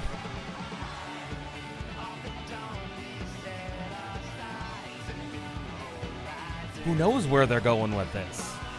I certainly don't. But as a start for the new stories that they could set up, I think it's a perfectly legitimate way of doing it, because now it's wide open again. We could go anywhere.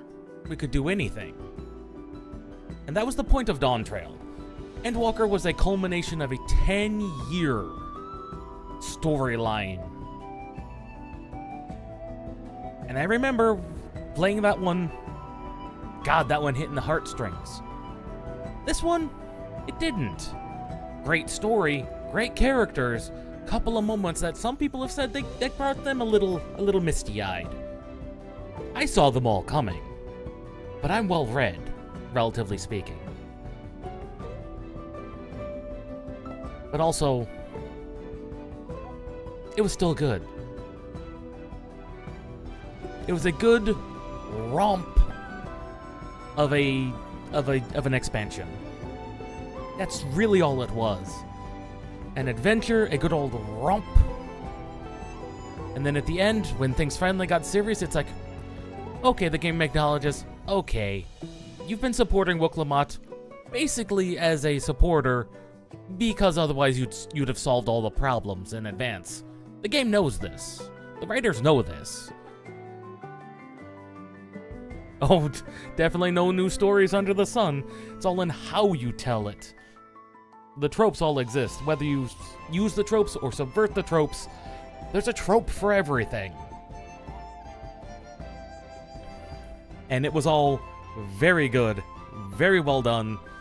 Some people aren't so happy with the writing because the previous expansions, 2 expansions writer has been moved up in the storyline. She's now lore master, writer. She's basically the boss of the normal writers. She's been moved up to essentially what was her boss.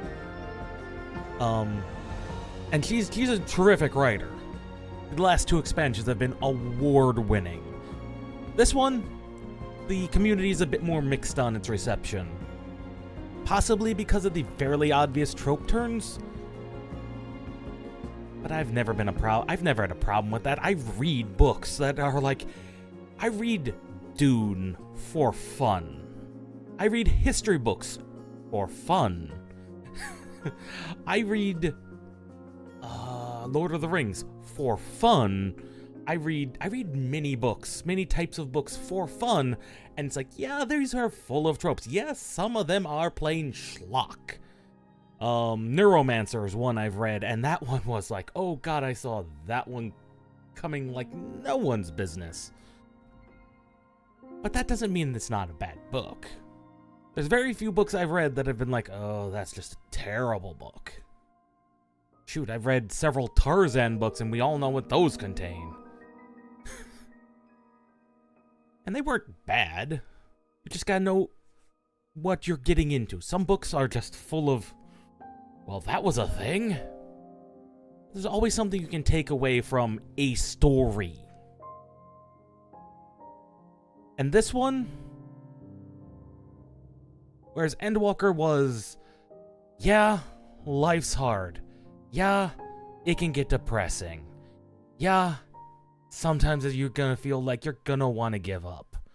Life ain't easy. Sometimes, though, gotta move on. Gotta press on. Find what makes your life worth living. Because there is no universal answer for that. And that was the thing with Endwalker was, there's no universal answer for happiness. If science could give you a definitive answer is that X is the reason for everybody to be happy, it would have done so. There isn't. Find it. Keep going. This one was more...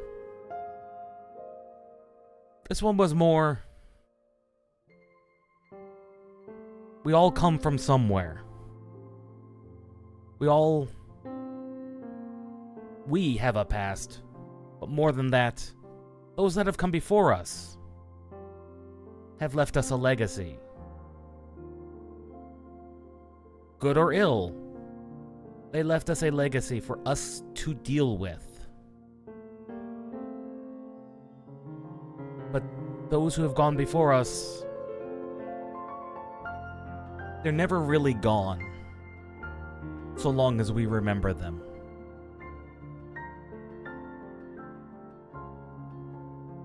And that we should remember them as they are, not as some idealized version. but remember them as they are, as they were. For good, for ill, they deserve to be remembered. For they're never really gone.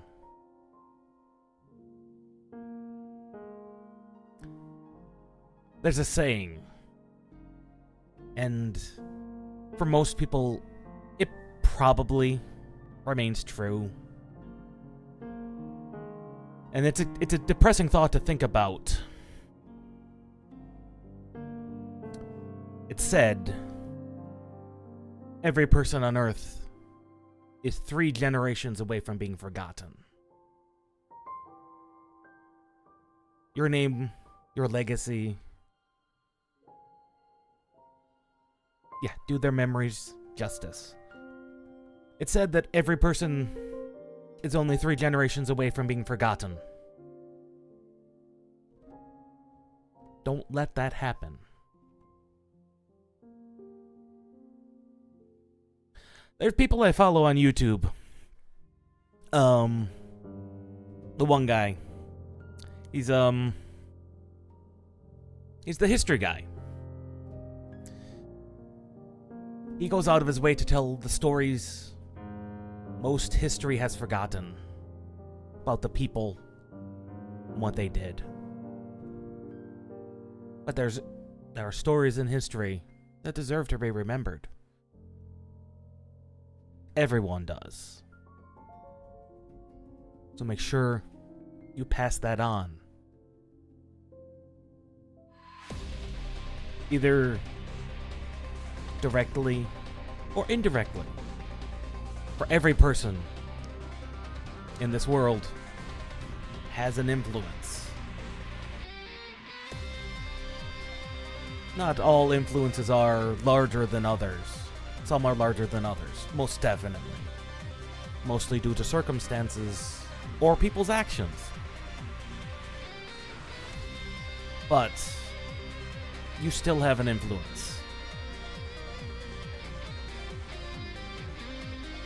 Use it. And make sure the past is not forgotten.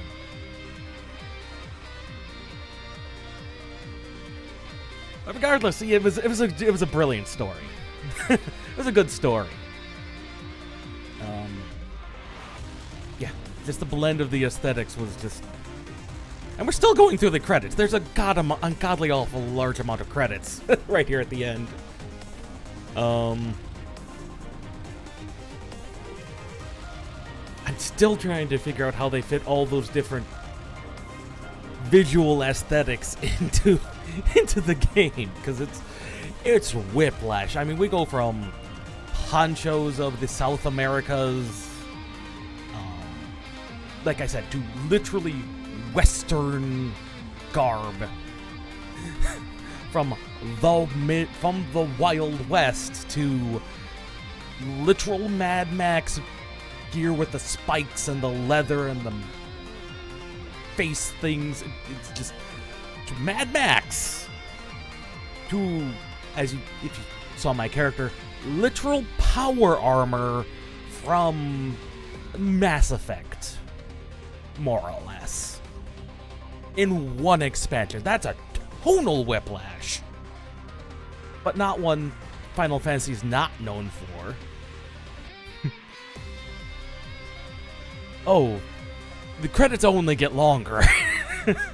Mystic Quest had a lot of credits, but this one is still going. They just reached the end of the support technologies page. Now they're onto the special thanks. And now they're onto the CG cutscenes. The game, these games, these expansions take 2 years to come out. On top of the patches they'd put out every 20 weeks, which there's 5 of them.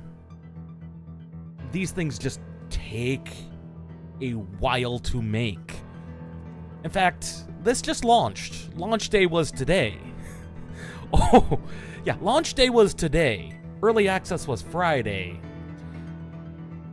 The director, Yoshi P, literally went on record the week before early access, so 2 weeks ago Friday, went on record in front of a live audience and said he was oh. The nice thing about 14 is it's got a consistent release schedule, unlike a lot of other MMOs. But he literally went on record and said he knows where the story is going with 7.0 and on the patch stories. He's looking to develop and finalize the plotline for the next expansion's overall story. That game isn't coming out for 2 years. It's like, good God, this man. And this is the guy who... Okay, if you don't know 14's story, this is the man who came in at the end of a development that nearly killed not just Final Fantasy XIV Online 1.0. It nearly killed the entire Final Fantasy franchise. They were so worried. It was that bad of a flop. This man came in, took over the director position of a game he did not develop, pushed through major changes to make that game the best it could, killed it, and in 2 years, in 2.5 years, he took the remnants of that game, put it through a blender and 2.5 years of crunch time, and came out with A Realm Reborn, and it has been steadily improving from there. Now, they've made mistakes. Oh, trust me. They have made mistakes, but every expansion, they get better. And this man has had a vision and a drive, and my God, he's in his 50s. He's gonna get old. He's gonna pass away someday. Fortunately, hopefully, this game will have been wrapped up well by then. But I make no qualms about it. He's the reason that Final Fantasy XIV exists, and is as loved as it is. It's amazing how one director of a game, a guy who has a vision, and is willing to communicate it, can make...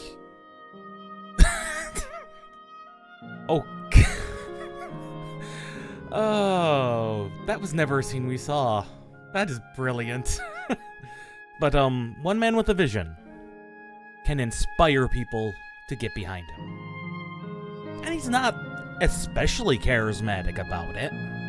He's not a extremely charismatic individual. He's a Japanese businessman. He's a computer nerd. That's what he is. But he's humble about it. I'm not sure. Yeah, I hope he has another understudy, because, yeah, he said he's not leaving the franchise until quite literally he dies, or the next 10 years. Who knows? But what is known, this is one of the few sections of Square Enix's catalog of games. They make some very stupid decisions at Square Enix headquarters. This is something they do not touch. This franchise, this particular game, they let him run it as he will run it. They could royally mess up, as this is their game, this is Square Enix's game. They could do all sorts of things to make it terrible, and possibly make some money in the short term.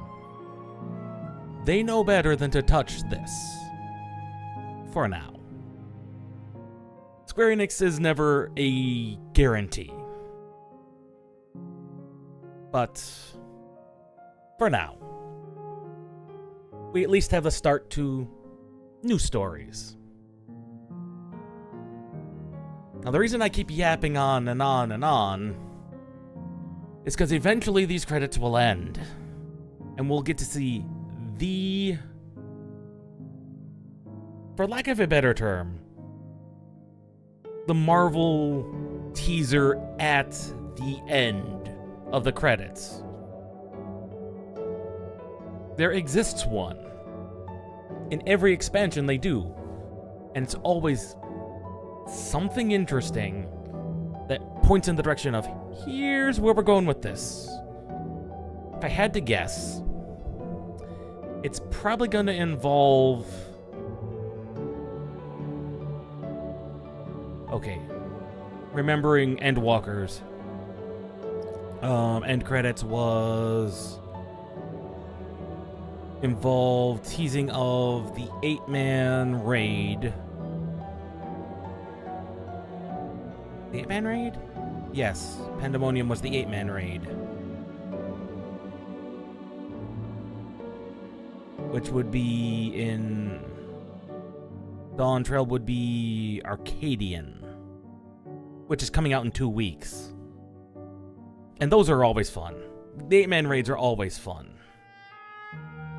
Though I would like, and this is going to be the weirdest thing with this expansion, the 24-man raid is called the Echoes of Vanadiel, which is a throwback to the other MMO that Square Enix still has running, even though that's 20 years old. I mean, it's true. They do keep reminding us that. And that's possibly because of where they are in their careers. Like I said, Yoshi P has admitted he's in his 50s. He's got, I think he's like 53, 54. Age is starting to look him. He's starting to look death directly in the face and be like, that's gonna be me one of these days, and it's sooner rather than later. How do you handle that? How do you handle that realization, that existential dread that some people experience knowing that? They provide an answer. This is how they think they could you should handle it, or one way you could handle it.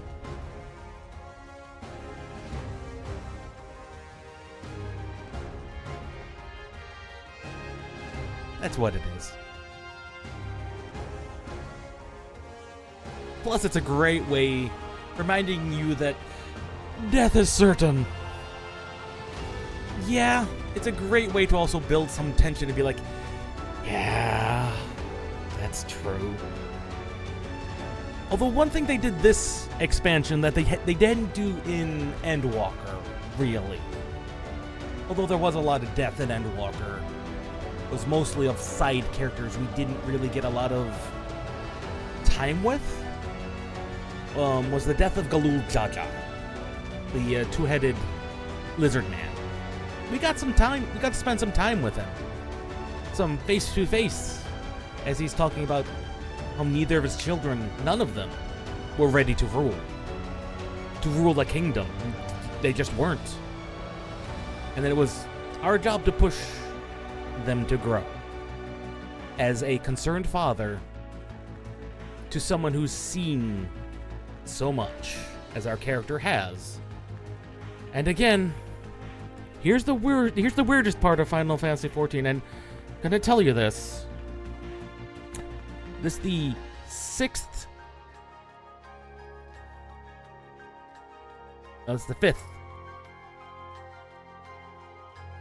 fifth expansion since the game relaunched.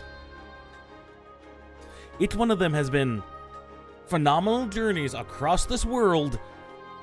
It has been less than a year. We have literally overthrown entire governments, toppled empires, been to the edge of universe, and punched despair in the face. We have toppled governments, rebuilt entire governments. The stupid things we have done in less than a year in game, because they can never admit that time has passed. It is stupid how much things get done in a year. kind of makes you feel a little inferior, doesn't it? When was the last time you toppled a government and then rebuilt that government? Overthrew an entire religion into turmoil because you proved that they lied at the beginning 1,000 years ago, and whoops, you were the bad guys all along. But that's fine. Now that you know the truth, we can work from here towards making everything better. When was the last time you did that? That was Heaven's Word. You overthrew the Pope because the Pope turned out to be a genocidal maniac.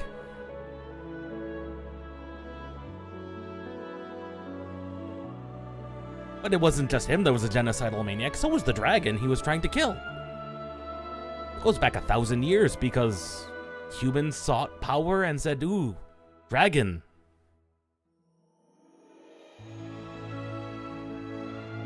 When was the last time you did that? Overthrew an entire theocracy. In the next expansion, you kicked an empire in the teeth twice. And succeeded in instigating 2 successful rebellions in an empire. And then you went to another world and saved its entire existence.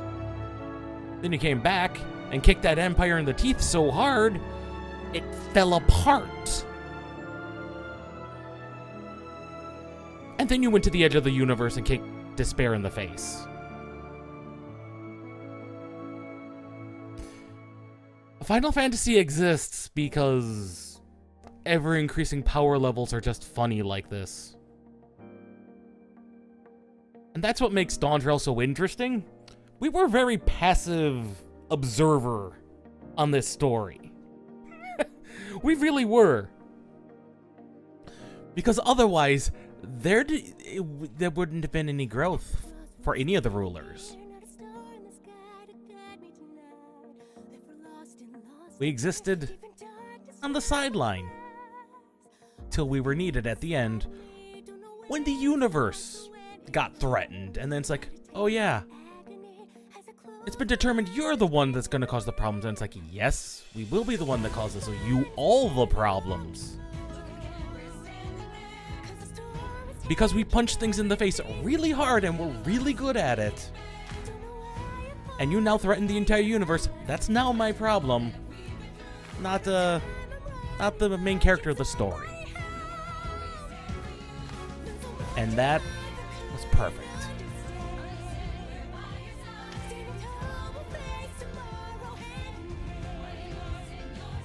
And here's the thing with the history of Final Fantasy XIV. Oh, not 14 itself. In the universe. In the world that they built here. It is not just a single post-apocalypse world. There have been 6 apocalypses in the world. 7. There have been 7, excuse me. 7 apocalypses. The world is kind of weird and messed up now. You had an entire lightning... yes, the first one was... An entire lightning storm enveloped the entire world for hundreds of, well, for at least dozens of years. You've had floods that have wiped away huge chunks of the world. You've had ice storms that have frozen entire continents across the world. You've had firestorms. You've had wind storms that have just decimated everything. You've had earthquakes that have shaken the world. And somehow life survives. And that is the big takeaway of 14, that they don't really emphasize too much. No matter, but they do emphasize it in its own way. When you learn about the history of this world and its peoples, and it's like, despite all this chaos, all this death, all this destruction, the rise and fall of every type of empire you can think of. Theocracies have risen and fallen. You've had technocracies have risen and fallen. And that's one that constantly comes back, the Allagans. they're like 7,000 years ago in the universe. They come back all the time. Because they were everywhere. All sorts of empires have risen and fallen, and the peoples have survived. Literal devastations that should have wiped all life off the face of the earth. Despite that, people have moved on. People have lived. They have found peace. They have found happiness. They have found desire and a drive to live on, regardless of the circumstances of the world around them. Find that. That can be you. Because it's up to you. Not anyone else. It's up to you to figure out that.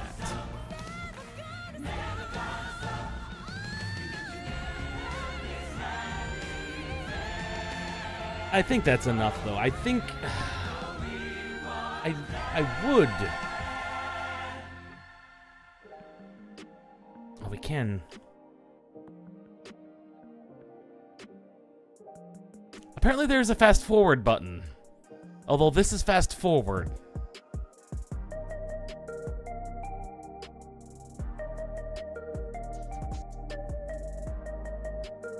I know it's not going to cause any problem if I skip these credits.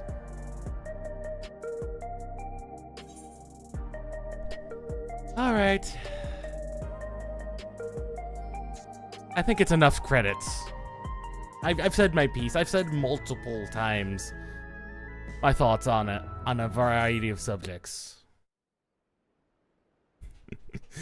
Because they're still going. Ah.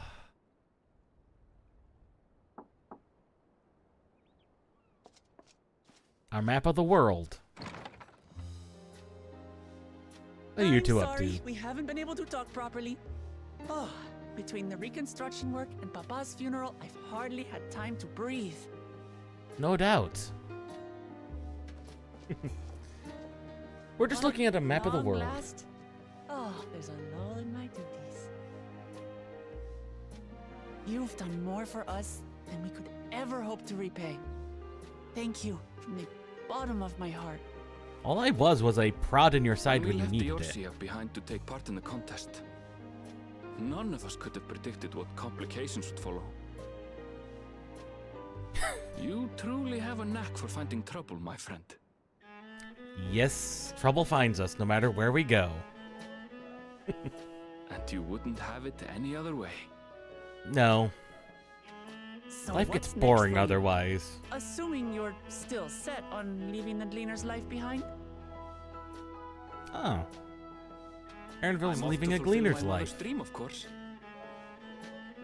Like she had intended, I'll embark on a journey in search of the unknown. She's sure to enjoy my stories when we meet again in the ethereal sea. Well, Oh, yeah. well, sounds like a plan. But will you have the coin to get by? I may no longer be a gleaner, but I still have Yeah, contacts in the Skyrim.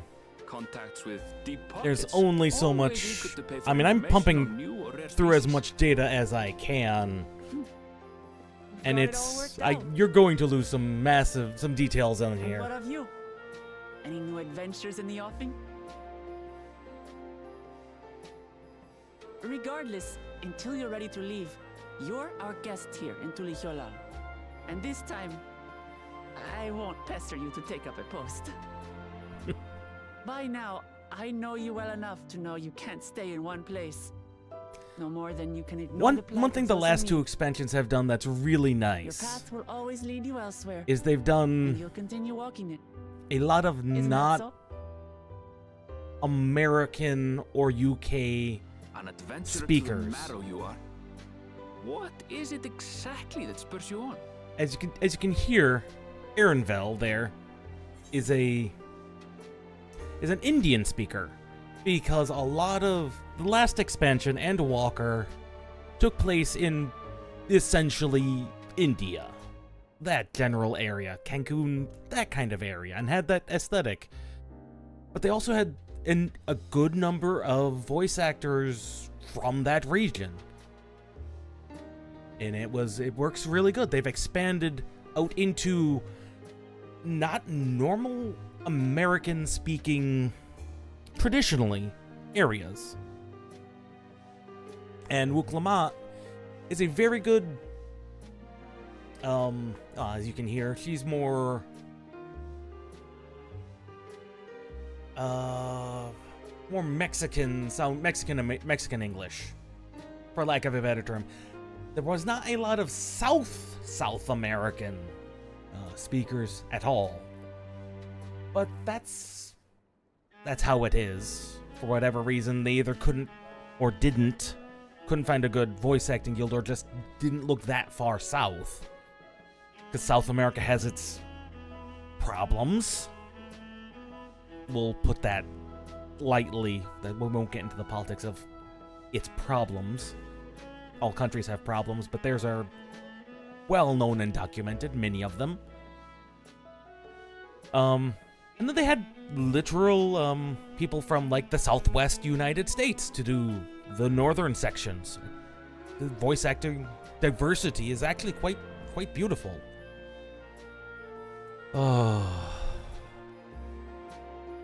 Of all the sights I've yet to see, for there's many places we haven't seen.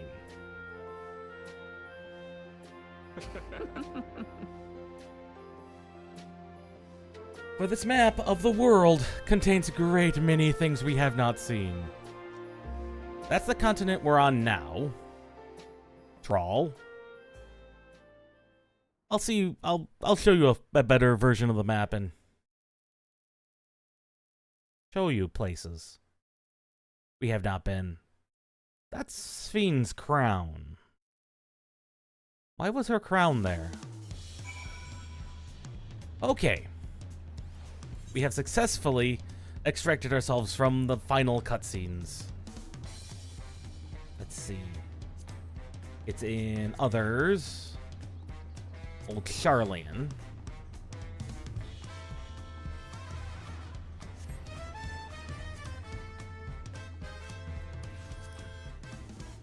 Let's see, there's a map of the world over here.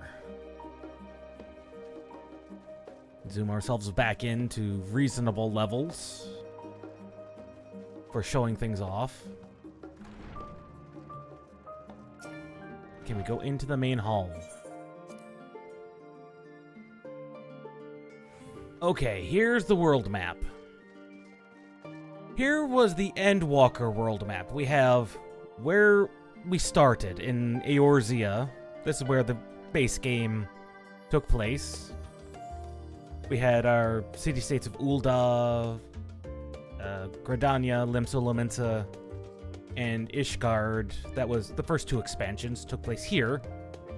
Stormblood took place with here and over here. We've been to a couple of other places, like here's where Thavnir is, basically fantasy India. This was where the big old evil empire was. It's fallen now. But as you can see, these three continents, there's a whole bunch of things in here we have not seen at all. Here's where we are now, over here in Charlian. And for Dawntrail here, this was the new world map. This was Taral. God, I didn't realize how low texture this one is. But dragons live here. This is well known where dragons live. Yeah, the dragons live here. This is Mericidia. But as I was saying, no one from here has gone this direction and ended up over here. The only people that have been to Taral who are not native to it have come from here. They have made this journey. No one has made this journey. We know because we've been over here. They don't talk about having gone this direction to connect to the new world at all. So there may be something this direction that's off the map. We don't know. Moreover, we only went to like this section We didn't explore the extreme southern regions. Or the extreme northern regions. We just went here, across here. Also, there's a Bermuda Triangle that exists, like, right here. We'll be exploring that in the known... This is a known thing they're gonna add in later patches. Basically, the Bermuda Triangle. Why they decided the Bermuda Triangle, of all places, unknown to me. But that is the known world here. There's many places to go, many places to see. So many places they can go with the story. But now that we have the ever-important key, here's the thing. They talk about source and reflections, and this is all metaphysical nonsense specific to this particular game. But basically, there was a world. They split it off into planal reflections of itself. So it's it's 14 worlds, all occupying the same physical space. But they cannot physically connect to each other. There's not 14 of them anymore, but that's due to shenanigans. Those apocalypses I was talking about. Due to each one of those, when each one of those happened, one of the reflections collapsed and caused mass devastation. So there's like, of the 14, there were 7. So there's like 6 shards left, 6 reflections. Each reflection is a physical world supposedly of this size. We could go to any of them. In fact, we just saw one. That's where Alexandria is from. It's from one of the reflections. So there is at least one known world constantly involved in thunderstorms of this technology level.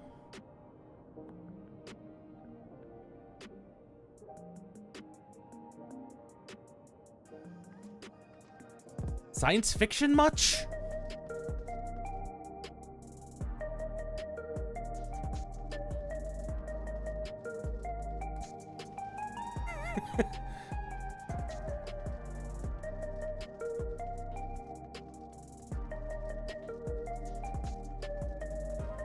Multi-level malls.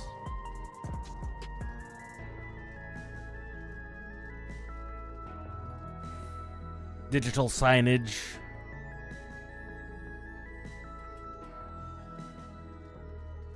Cars. This is one of the most interesting things is we don't get to drive this car. But it is just here on display. They have cars. Granted, we do get to buy this motorbike. This is just one of the remaining 6 other worlds got to this kind of a technological level. Meanwhile, gonna take you to one of the other places. This is where Alexandria was at before it got horribly destroyed. Meanwhile, this is one of the main city-states of Eorzea. They live in the trees in the forest.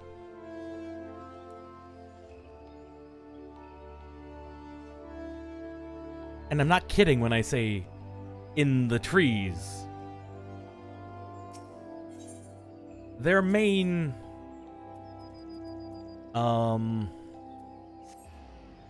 leadership literally exists in a grove of trees that exists down here.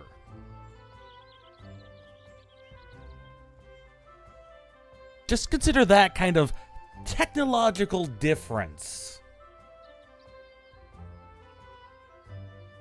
Just on a scale like that.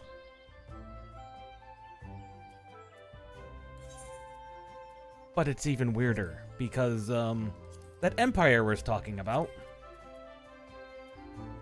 Where is it? They're in Ilzabard. We get to visit their main city. After it was unfortunately blown up and devastated. I did not want to go here. I wanted to go here. It's also in the far northern wastes of ice.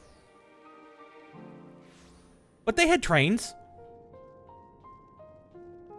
Like, basically fantasy Russia. They had trains. In the middle of the extreme cold.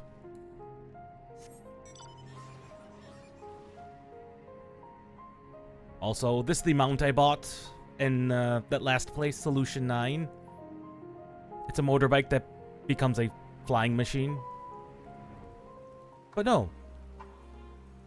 Look at these buildings. These all look fairly modern, don't they?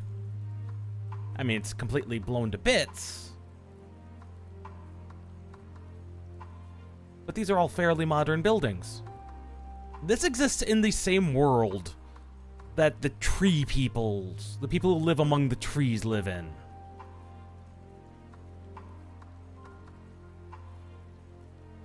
This world is nuts. Can I find what I'm looking for?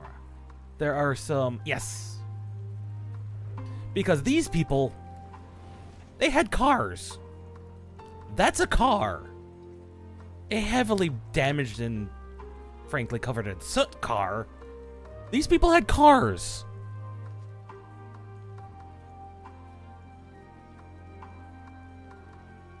No other place on the planet, no other country has cars. I can say this for certain because we can go to Fantasy Japan. They don't have cars.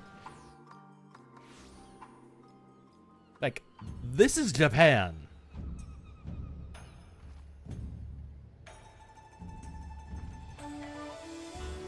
This was Stormblood. Fantasy Japan and into Mongolia.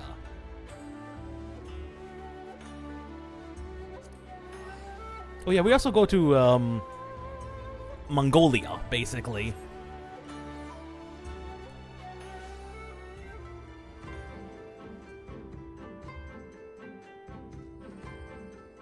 Mongolia. More or less. These all exist on the same planet. The people with the cars... Oh. The people with the cars also had, Where is it? Not the minion. Where's my mount guide? This was their primary attack vehicle. One of their primary attack vehicles.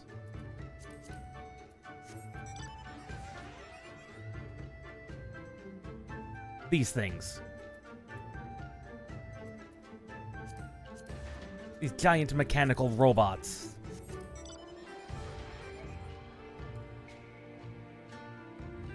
This one in particular still has guns. And a semi-working cannon. This exists in the same place as the tree people. But that's not the best part about what makes it so weird. I'm gonna take you to Limsa Lominsa. Limsa Lominsa. These people are the naval power. These are their boats. These are very traditional boats. Very large boats. Run by pirates. Quite literally, the leader of this nation is the admiral of the pirates.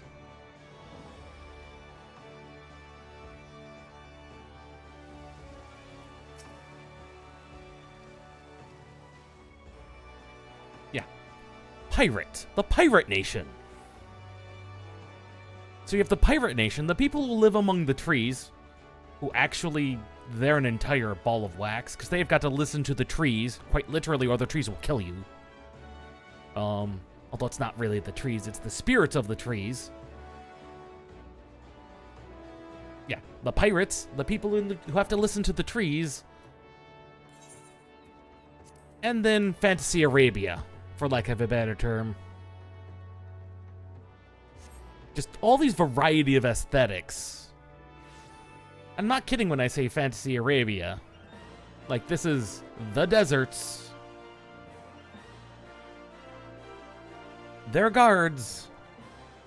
Well, this is a really short example. They all use scimitars. They all wear very little clothing because it is hot. Turbans. Things like that.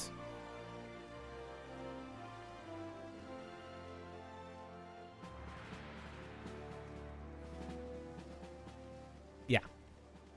And this is a monarchy, supported by a very large amount of, for lack of a better term, very wealthy people who support the crown.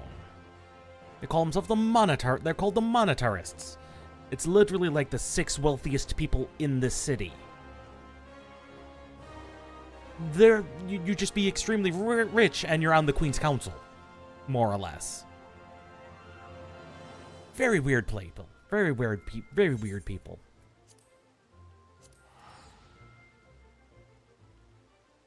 But again, very technologically behind most of the world.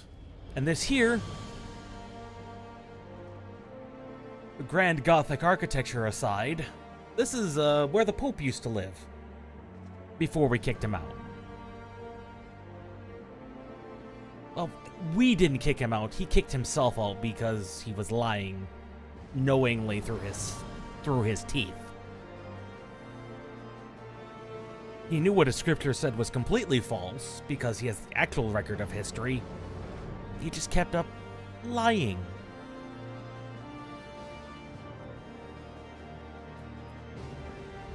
So we kicked him out. But then again, this expansion, which involved this beautiful architecture and everything, also had this location. Oh, it gets weirder. This here was the ultimate zone. This giant floating islet set of islands from 7,000 years in the game's history. Those Elegans I was talking about, they built this.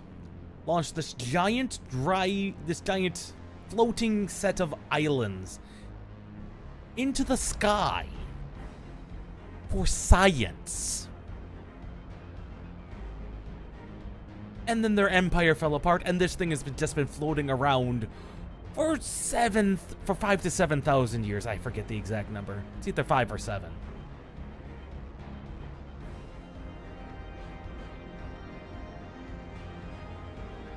Yeah. So yeah, the aesthetics of Final Fantasy XIV are everywhere and involve every little thing. Because it is a 7 times post-apocalyptic world where sometimes the civilizations built this. Sometimes they built a city in the trees where they have to talk to the trees because otherwise the trees will kill them.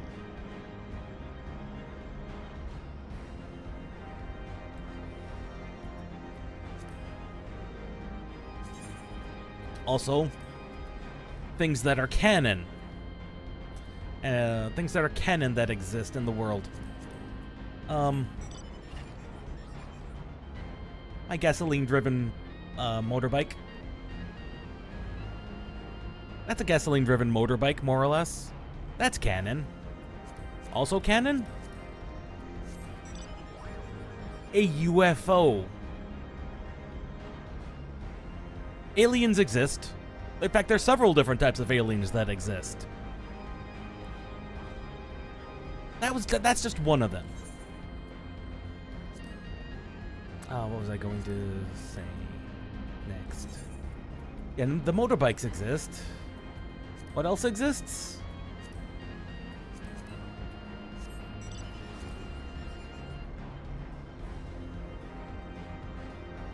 Robot dragon.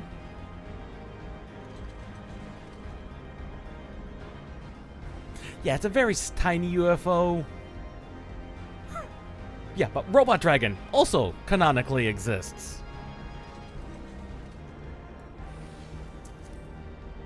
Also the best... Oh, they had fun with a lot of these. Other things that canonically exist. Monster Hunter. I don't know how. I don't know why. They do not try and explain it. Suddenly Monster Hunter showed up in the middle of Stormblood. This is a Monster Hunter monster. We killed him several times, farmed his materials, and now we get to ride him.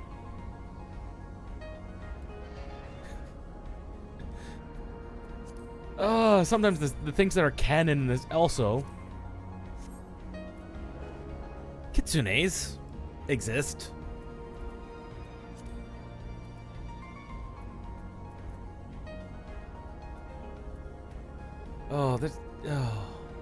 And the best part. We actually get a tank. A little tank. That can fire beams.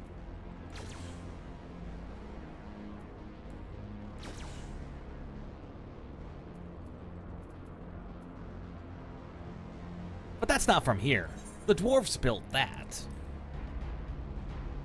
The dwarves are... Where are they? There.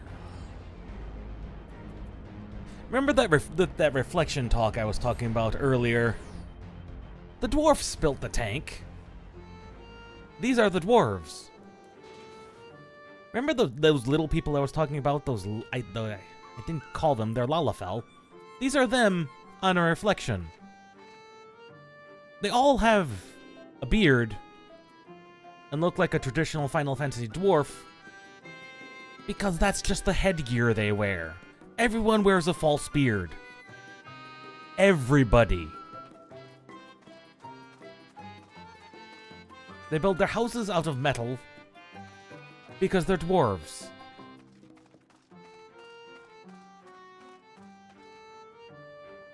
Everyone has a stool because they're short.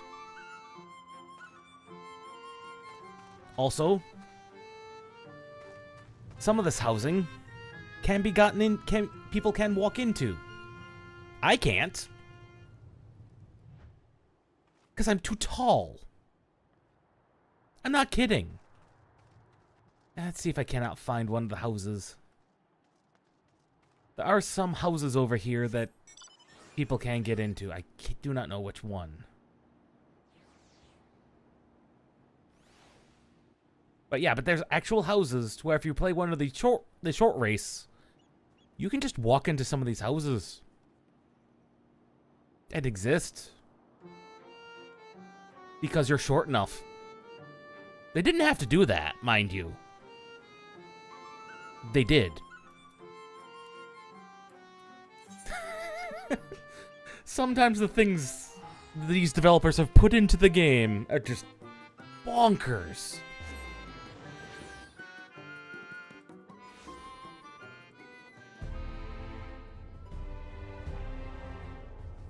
This is a place I've not looked at since the graphical update. Okay.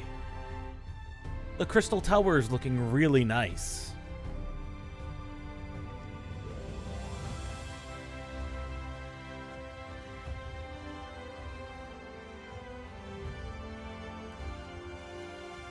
I did want to check out something while I was here. I wanted to see what their cannons look like. Because earlier in the story, we stole their cannon design. And I wanted to look to see what their cannons looked like. Where are their... Okay, their cannons are up top. Okay. Like, they can go with any aesthetic they want when building any of these storylines, and it fits. Because they make it fit. Because Final Fantasy's never been about a medieval aesthetic. That's a common one it goes for, depending on the game. That's not the only one they go for.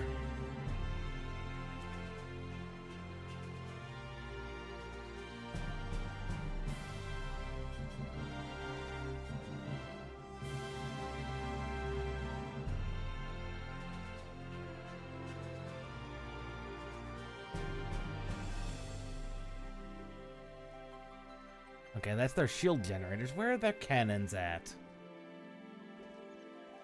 He said they had cannons. I don't think we're gonna find the cannons. Disappointing. I was told there would be cannons.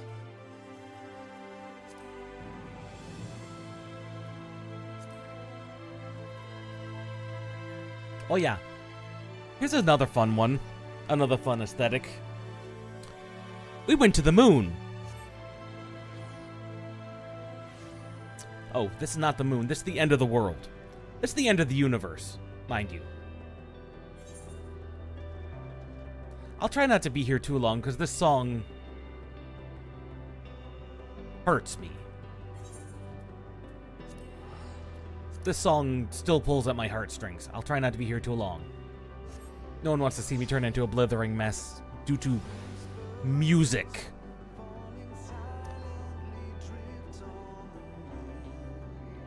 A people who decided, who were so physically weakened by their physical form, they turned themselves into robots and uploaded their consciousness.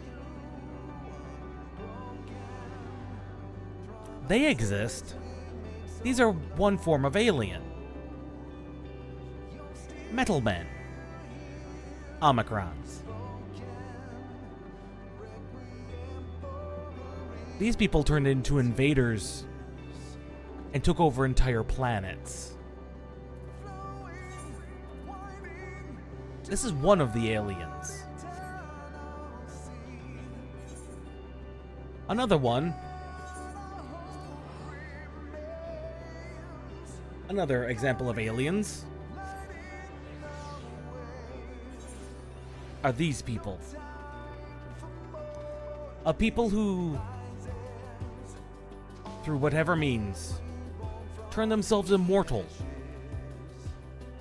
Turned into a blob people. Immortal. Undying.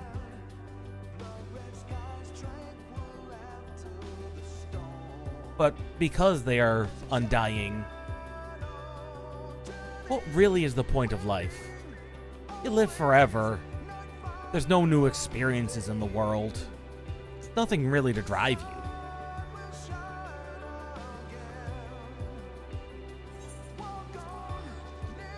And this was one of the things Endwalker's... This is Endwalker's final zone. We had the people who were so physically weak they turned themselves into robots and turned into the ultimate conquerors of the universe. The people who became immortal, but got complacent because there really wasn't anything to do. No new experiences. These people really are what the Q from Star Trek are in most cases. It's kind of, what really is the point of life? But they're not willing to... But these people, willing to die because, what? That's the only thing left. The Q were not willing to do that. These are actual dragons. These are another alien. Dragons are aliens, by the way. Dragons are aliens. The Omicrons drove the dragons... Well, they didn't drive them from their world. They literally made the dragons extinct. Well, most of the dragons.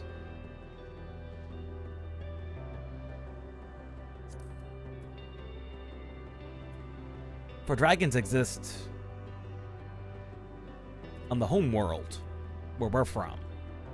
Because the alien dragons came to our planet. Dragons are aliens. Robots are also aliens. That little UFO is piloted by... Not that. Not that. Where is he?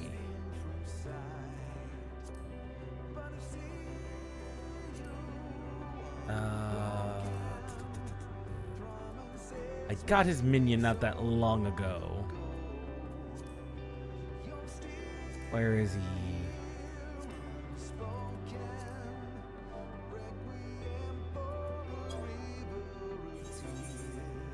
None of that. None of that was what I was trying to do, game.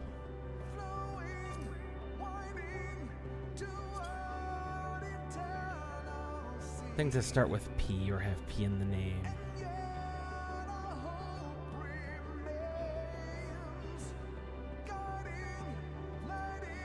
Well, never mind. That game decided not to tell me. I'll find him. There he is. This is also an alien. This is the thing that pilots that little UFO. More or less.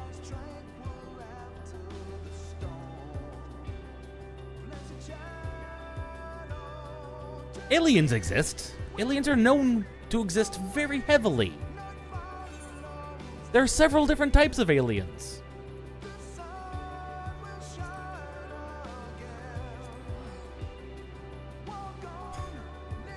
The things they've written that you do in this game is stupid. Also, this is the moon. Like, the moon. That there is the planet. This is the moon. Like, the moon. Why can we breathe in space? Don't think about it.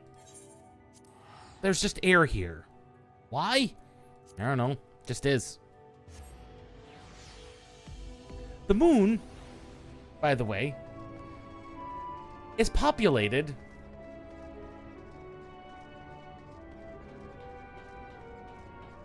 by rabbits.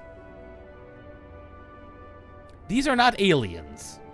These are artificial constructed beings.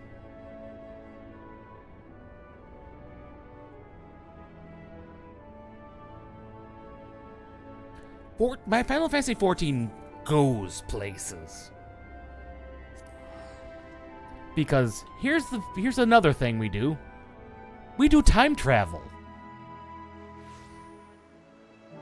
Before the world fell apart and the first apocalypse happened, these were the people who piloted and lived in this world. They look like normal humans. They're just significantly taller. There's a reason we're even height, but we won't talk about that.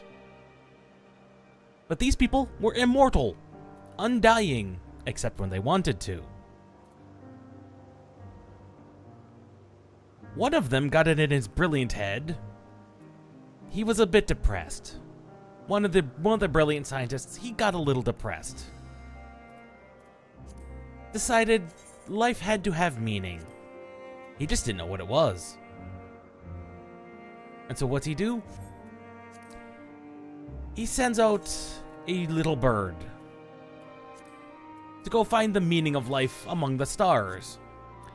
She ends up destroying entire civilizations by asking them the question, what's the meaning of life?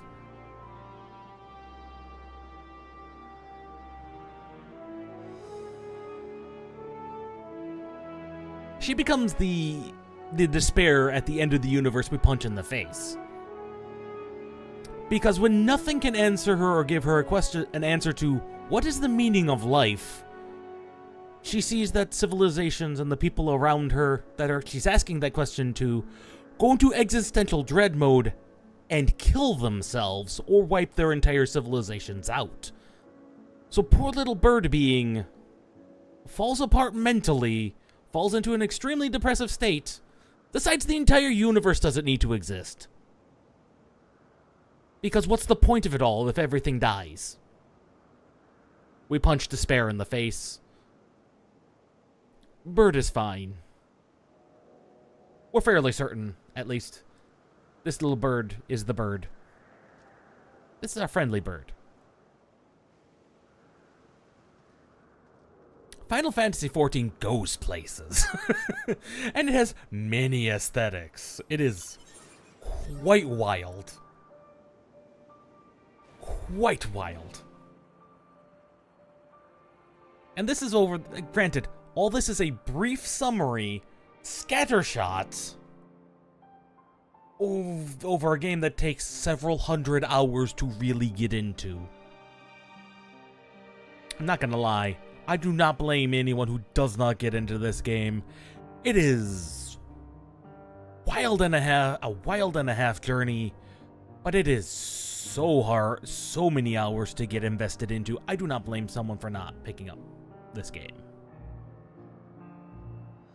Go find a summary somewhere, and you'll see that it goes places.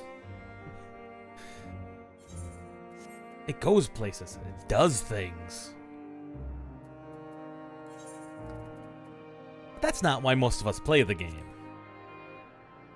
Most of us play it because it's fun.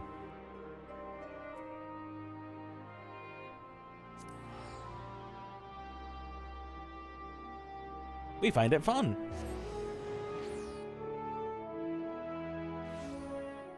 But yeah, I was not kidding about a Western. A Wild West Western.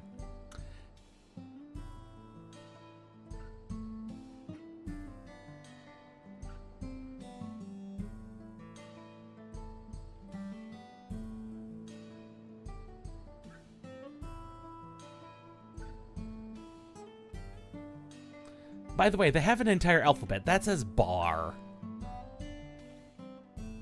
Or saloon. That's saloon. And over there is the cyberpunk city in that lightning dome over there.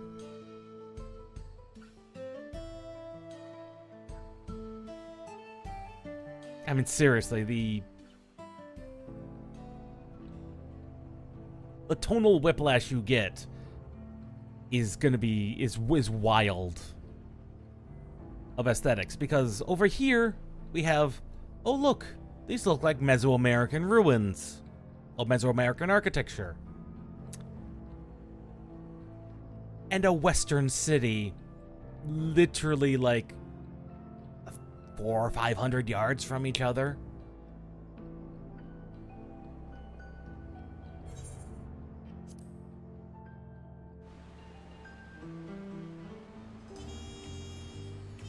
And this is the main city where Wuk-Lamat lives. She rules from here in a very clearly Mesoamerican style housing. I mean, look at it. She rules the people who live in basically Western, a wild Western aesthetic. And it's just, it is a very weird place. Very weird mashup of cultures that these people have somehow coordinated and figured out how to live.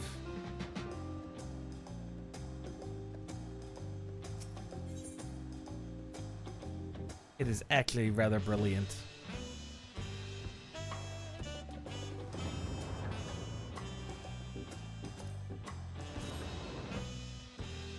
Because we also have, up here,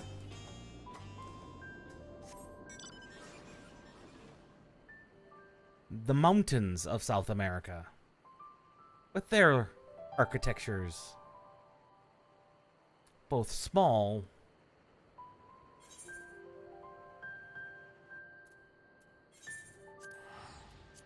and very, very large.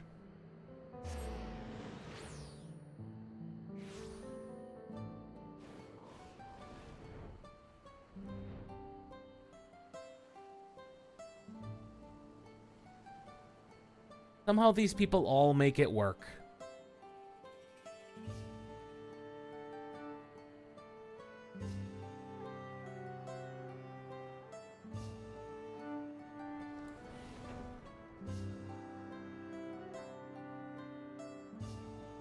And this all exists in the same universe. Where I get my power armor. How? I still don't know.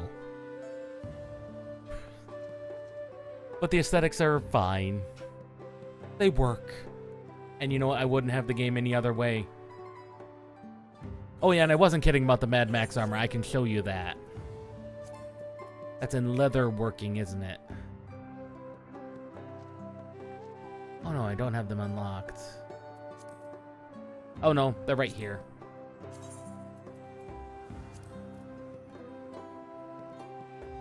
Oh no, save delete outfit. That's what I want.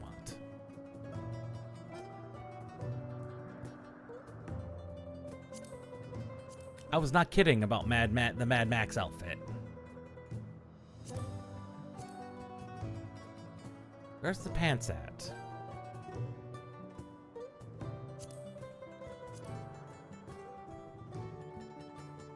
No, but I wasn't kidding about the Mad Max outfit.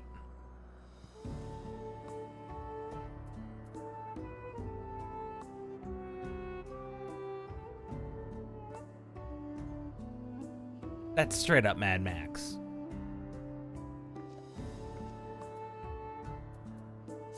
That's the same aesthetic that contains the Native American dress as well. Why? I don't get how they mashed all these aesthetics together. Especially for this expansion. We've never had this kind of varied aesthetics. But somehow it all works. And somehow they made it work and make sense in universe, in story. These writers, I don't know how they do it. I'm gonna be honest.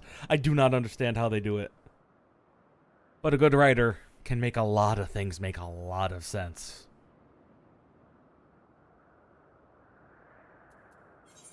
But, anyway. Enough of that. Let's finish up the last quest. It did say there was an unknown gift awaiting us at the end. It could be good. It could be cool.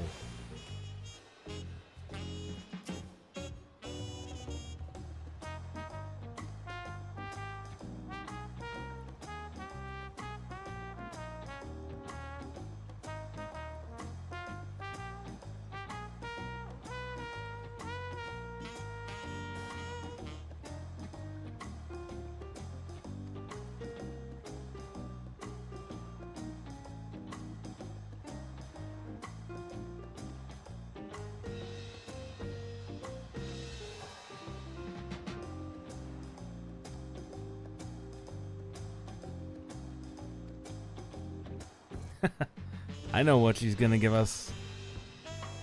An alpaca.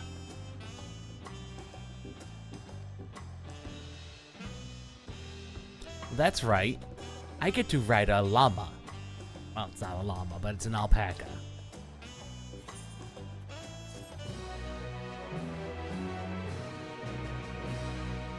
Oh yeah, the interactions between those two characters, because they grew up together. Ah, here's the credit post scene. Meanwhile, in Solution 9, in the cyberpunk dystopia, where everyone is slightly depressed.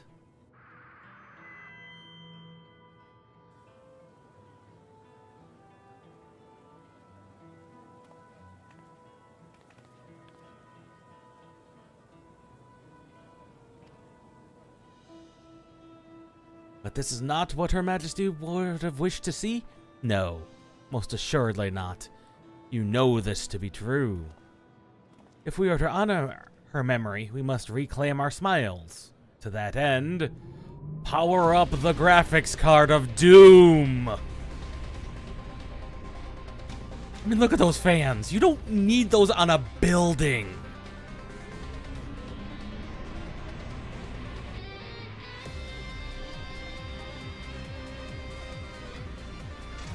Oh yeah, I didn't mention the music variety in this game. Good God.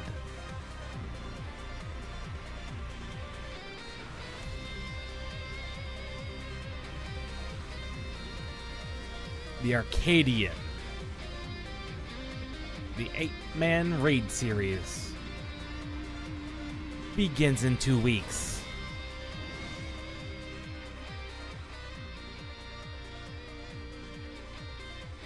After a long hiatus, the reopening of the Arcadian. The realm's finest fighters stand ready to entertain you in glorious and thrilling combat. Come and join us, I bid you, and let your cares be forgotten. You'll pay for the whole seat, but you'll only need the edge.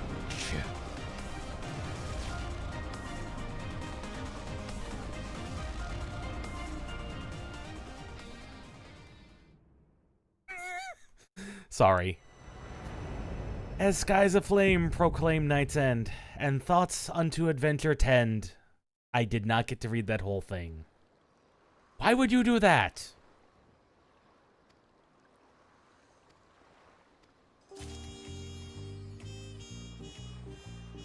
But that's the end.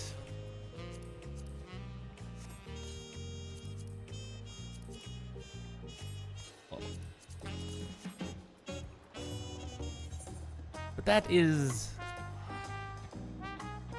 the end of Dawntrail, for now.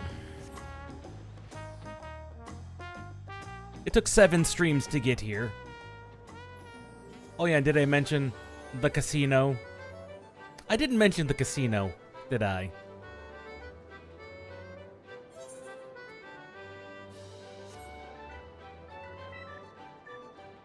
Yeah, the casino. I mean, it's not really a casino, but it is a casino. You can play Mahjong here. You can play the crane game. You can play the old 1.0 gathering mini games if you're so desperately wanting to, and trust me, you don't. You can enter the lottery. There's a weekly lottery. There's a daily lottery, too, of much smaller shenanigans. Yeah, the lottery's over here.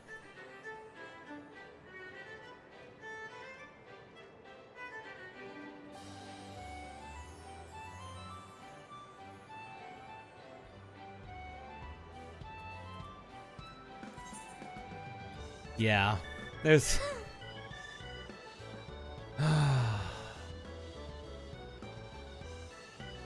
There's a lot of aesthetics in Final Fantasy XIV that just are really awkward, really different.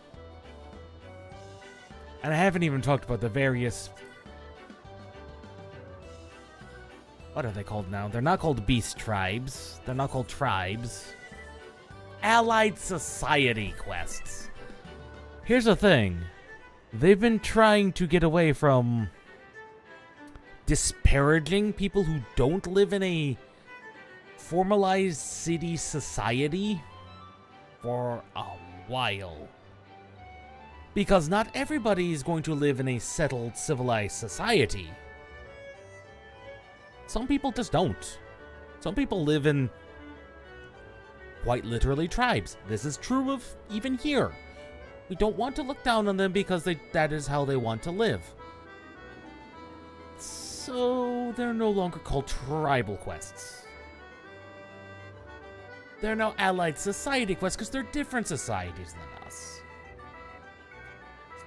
Such as... Where are they?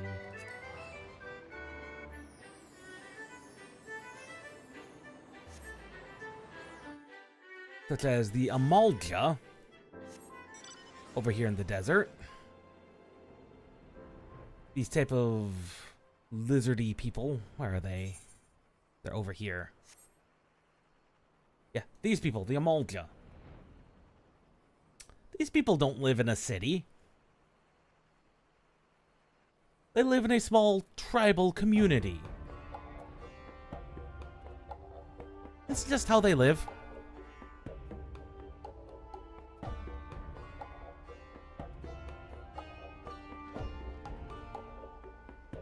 Yeah.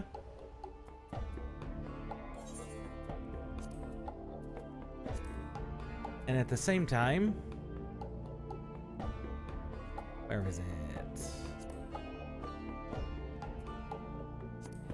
At the same time, there's also people who live under the mountains.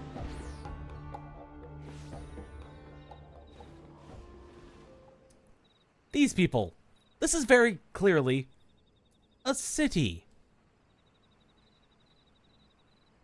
But because they're not normal people, these poor kobolds have been looked down upon. I mean, this is their city.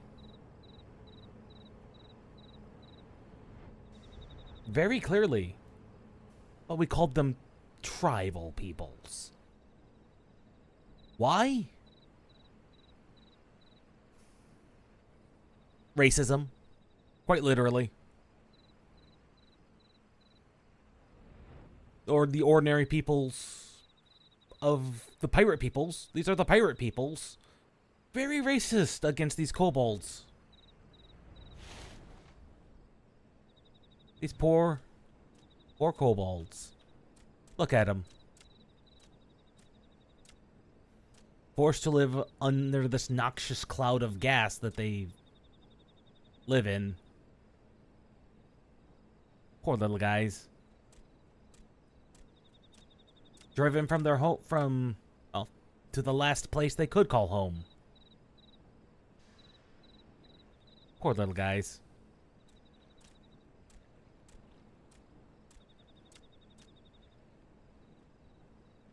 But whether or not you'd actually call them adorable, I don't know.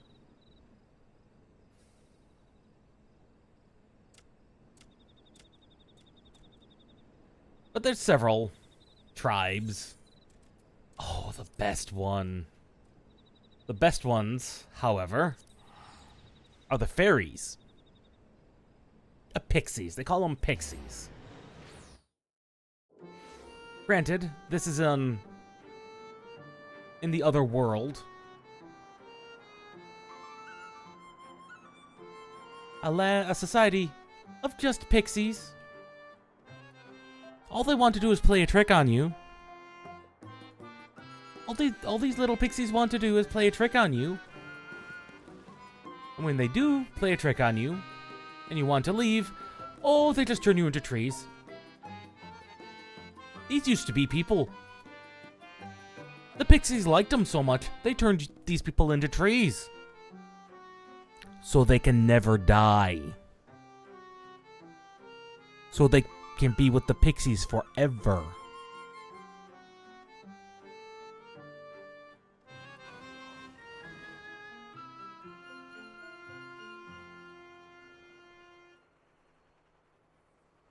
But it gets even weirder. Over here, you do enough of the pixie quests, you enter the universal unconscious dreamscape of everybody who dreams.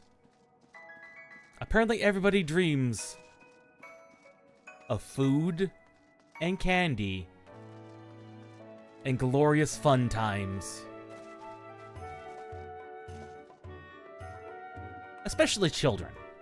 These children are probably asleep. They don't even realize they're dreaming. Why the pixies have access to this? Unknown, but, you know.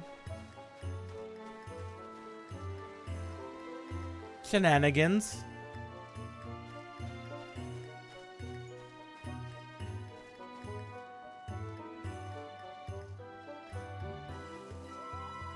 functioning slides and everything.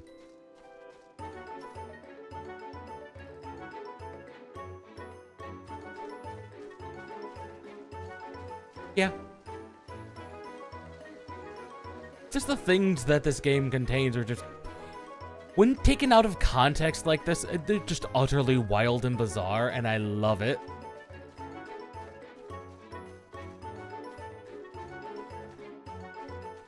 Because all these things came about years apart from each other, after very slow build-up, and just knowing that they're all together is utterly bizarre. Just utterly bizarre.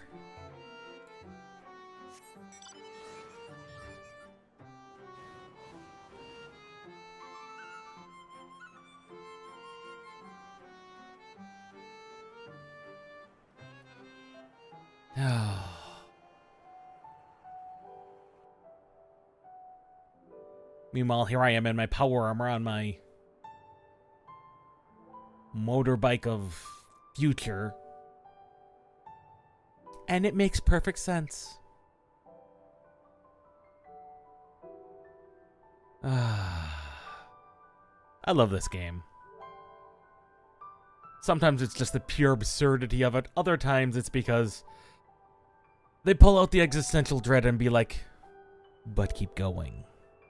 You'll be fine. I love it. But, enough of that. It is getting late. I've got work tomorrow. You probably have something to do. Maybe. Maybe not. Let's see. Any additional streams going on this week? Normally I would do a Thursday night stream, but that's not going to happen this week. Not only is it the 4th of July, which for many people are going to be places and doing things, I'm working late that day. Am I? Thursday? No. Not working late Thursday, but working really early Friday. So sleep is going to be a priority on Thursday rather than streaming. Saturday, I don't have any plans to do anything major, so we'll probably stream Saturday. And we'll be getting back into the game we were doing before 14's early access happened, which was a relatively game from 2017 called Neo, which is a wonderful little alt history samurai Dark Souls-like game. Hopefully I haven't gotten too rusty at it. So we'll be doing that Saturday, probably fairly early in the day, unless things change. I'll tweet that out on my Twitter, which I haven't used in a long time. Excuse me, my X. We'll call it that. If that changes. Currently there's no plans, but who knows.